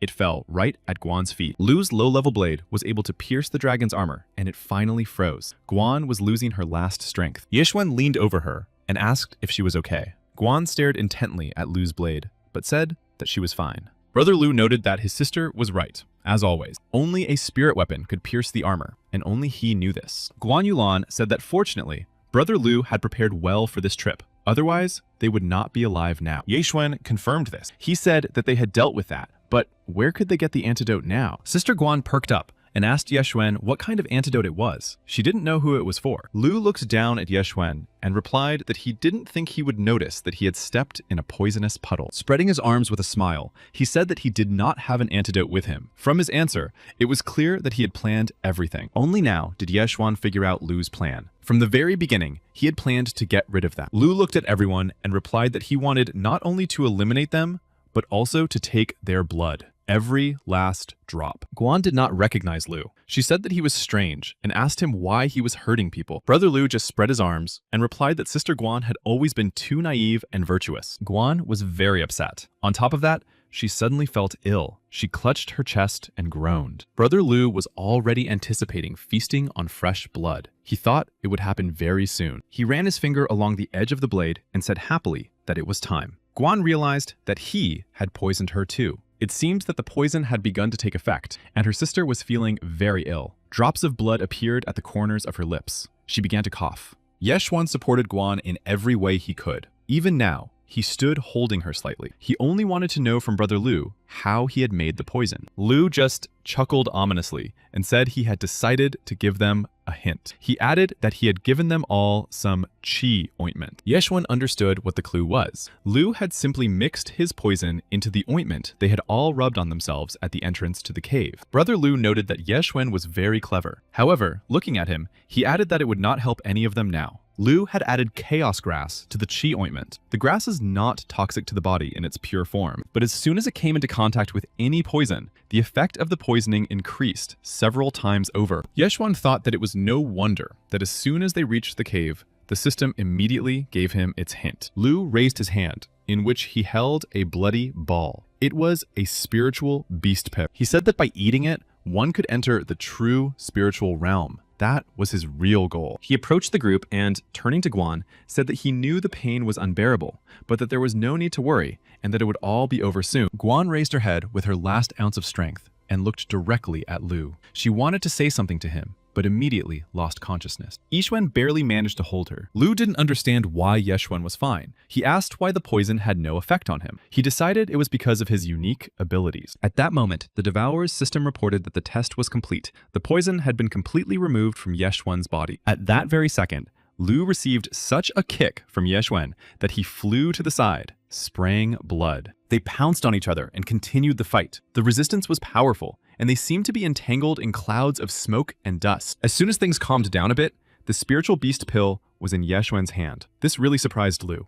Yeshun said that villains always perish. And the reason for this is excessive talkativeness. Lu almost cried out of despair. He just kept repeating that it couldn't be that Yeshun himself wasn't poisoned. After telling Lu that a scoundrel like him was not worthy of living, Yeshun used his hand skill. He added that today the boy would go to heaven. Fear appeared in Lu's eyes. He could not resist Yeshun. He could feel it. The young master headed straight for Lu with his fist. At that moment, Lu's grandfather, the clan elder, appeared next to him. He was about to hit Lu, but Lu was taken away from that place in time, and Yeshun's fist hit the stone floor of the cave. The young master failed to finish what he had started. Lu shouted joyfully for his grandfather to destroy Yeshun and take the beast's pill. Yeshun recognized Lu's grandfather as the elder of the Scattered Cloud clan. Only now did he understand who this guy was. The elder threw Lu over his shoulder and declared that the beast was returning and they had to leave. He himself was wounded. Yeshun thought it was very bad that the dragon was returning. It turned out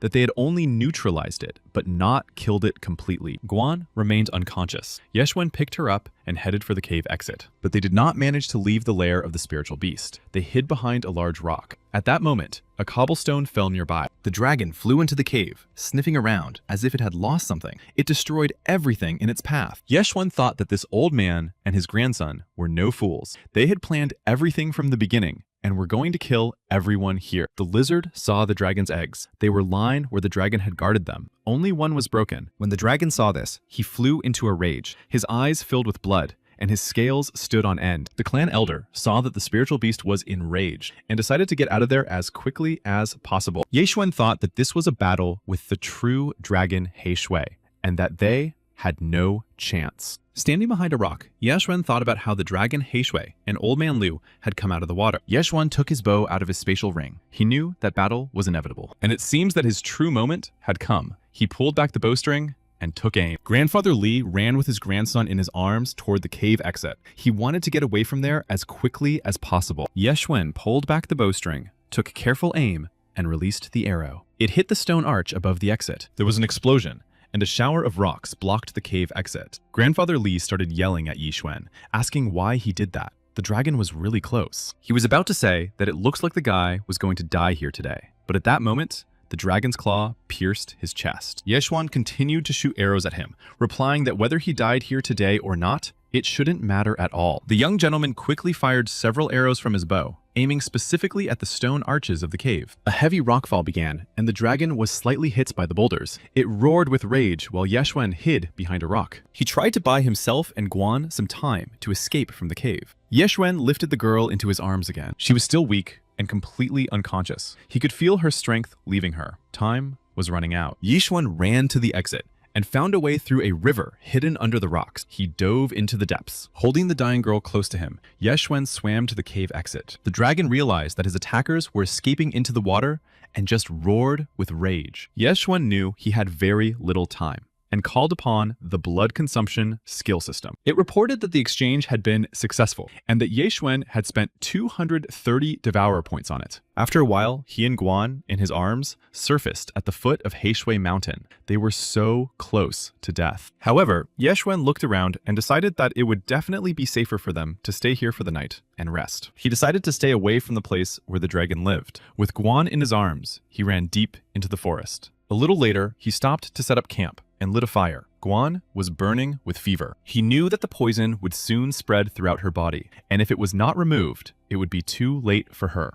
Then he suddenly remembered that he had recently consumed the blood of Bai Hua himself. Ye Xuan decided that his blood might already be purified. He lifted Guan by the shoulders and sat her down next to him. He thought that he simply had no other option to save her life. He cut his arm with a knife and let Guan's lips touch the blood. He knew it would not be easy. The girl's body had to fight the poison on its own. He laid her on the grass. She was barely breathing, and Ye Xuan took a desperate step. He decided that she would definitely forgive him for this, and after drinking a little blood from the cut, he leaned toward her face. He let it flow into her mouth. It was like a kiss. And after a while, Sister Guan suddenly opened her eyes and saw Ye Xuan's face in front of her. The image was still very blurry, but she came to her senses, and her body began to fight the poison and purify itself. Ye Xuan laid the girl down on the grass, and she fell into a deep sleep. She still needed to regain her strength before she could fully recover, but he had saved her. Looking at Guan's rosy cheeks, Ye Xuan decided that she seemed to be much better. He realized that it didn't take that long to purify her blood, and then he felt dizzy. This was unusual for him, and he decided that he himself had lost too much blood from the cut. Before he could do anything, he suddenly lost consciousness and collapsed directly onto Guan's body. Morning came. Birds sang in the trees. The girl woke up first and was surprised to see the young gentleman lying on top of her. She was embarrassed by his behavior and even slapped him in the face. He woke up and she began to apologize. Ye Xuan replied that it was not her fault, but his. Last night, he had removed the poison from her body. He asked how she was feeling. She replied that she still felt weak, but that it didn't matter anymore. Ye Xuan replied that it was wonderful. He brought her a bottle. Ye Xuan told Guan that she needed to drink it. It would help her recover faster. She took the medicine, and the young gentleman told her that it was made from secret herbs that couldn't be bought anywhere. After drinking it, Guan said that it was a very pleasant and good medicine. She already felt much better. Looking at the mountain, she said that it resembled the ridge of the 18 mountains of Lan Yun. She added that she was lucky not to have fallen into the hands of monsters. She remembered how she had lost consciousness in the cave. Ye Xuan replied that he didn't think they were particularly lucky. He took the very same spiritual beast pill he had taken from Lu out of the inner pocket of his robe. Guan Yulan looked at the young master in surprise. She knew what it was. He said that he believed it was the energy of the pill that was keeping the demons of the Lanyan Mountains from attacking them. Ye Xuan thought to himself that it was good that he had at least remembered to take it with. It was luck. Guan asked him what had happened in the cave after she lost consciousness. She didn't remember anything. Ye Xuan told her that Lu Puping wanted to kill her and all of them. However, he managed to subdue him. Then, unexpectedly, an old man appeared. He ran straight out of the water and turned out to be Lu's grandfather. Guan asked if the clan elder himself had arrived there. She was very surprised by this and wanted to know how he got there. She kept asking Ye Xuan to tell her what happened next. He smiled at her and replied that the dragon attacked them all again. He took advantage of the opportunity and grabbed the girl and ran away from the cave. Before entering the water, he saw the end. He said that the dragon killed the two in the cave by piercing them with its claws. Guan said that it turned out that Lu knew about all this, and the elder was also directly involved in his plan.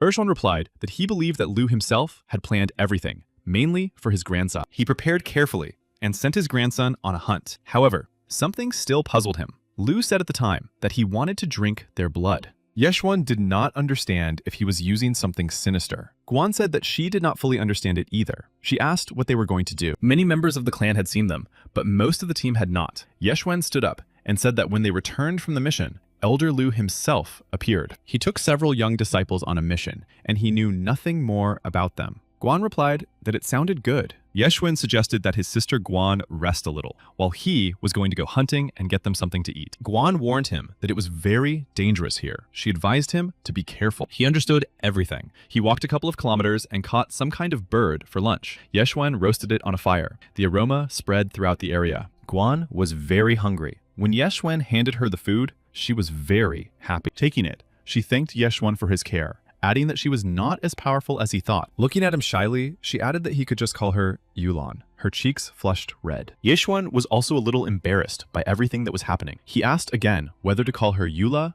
or Yulan. The reward for their mission was a pill. He said that he needed it himself, so he could compensate her somehow and give her some resources. Guan was even upset by what Yeshuan said. She shook her head negatively, saying that it wasn't worth it. She understood perfectly well that it was he who had saved her, and therefore she owed him her life. How could she ask him for anything? Yeshuan assured her that it was nothing. Everything was fine, and he would gladly do it again. Yeshuan suddenly remembered again how he had saved her life. He thought that if she knew how it had happened, he would blush again. They sat by the fire, each thinking about the past day in their own way. Guan was eating roasted bird. At one point, a rustling sound caught their attention. A dark shadow with eyes glowing in the twilight flashed nearby. It jumped right at Guan.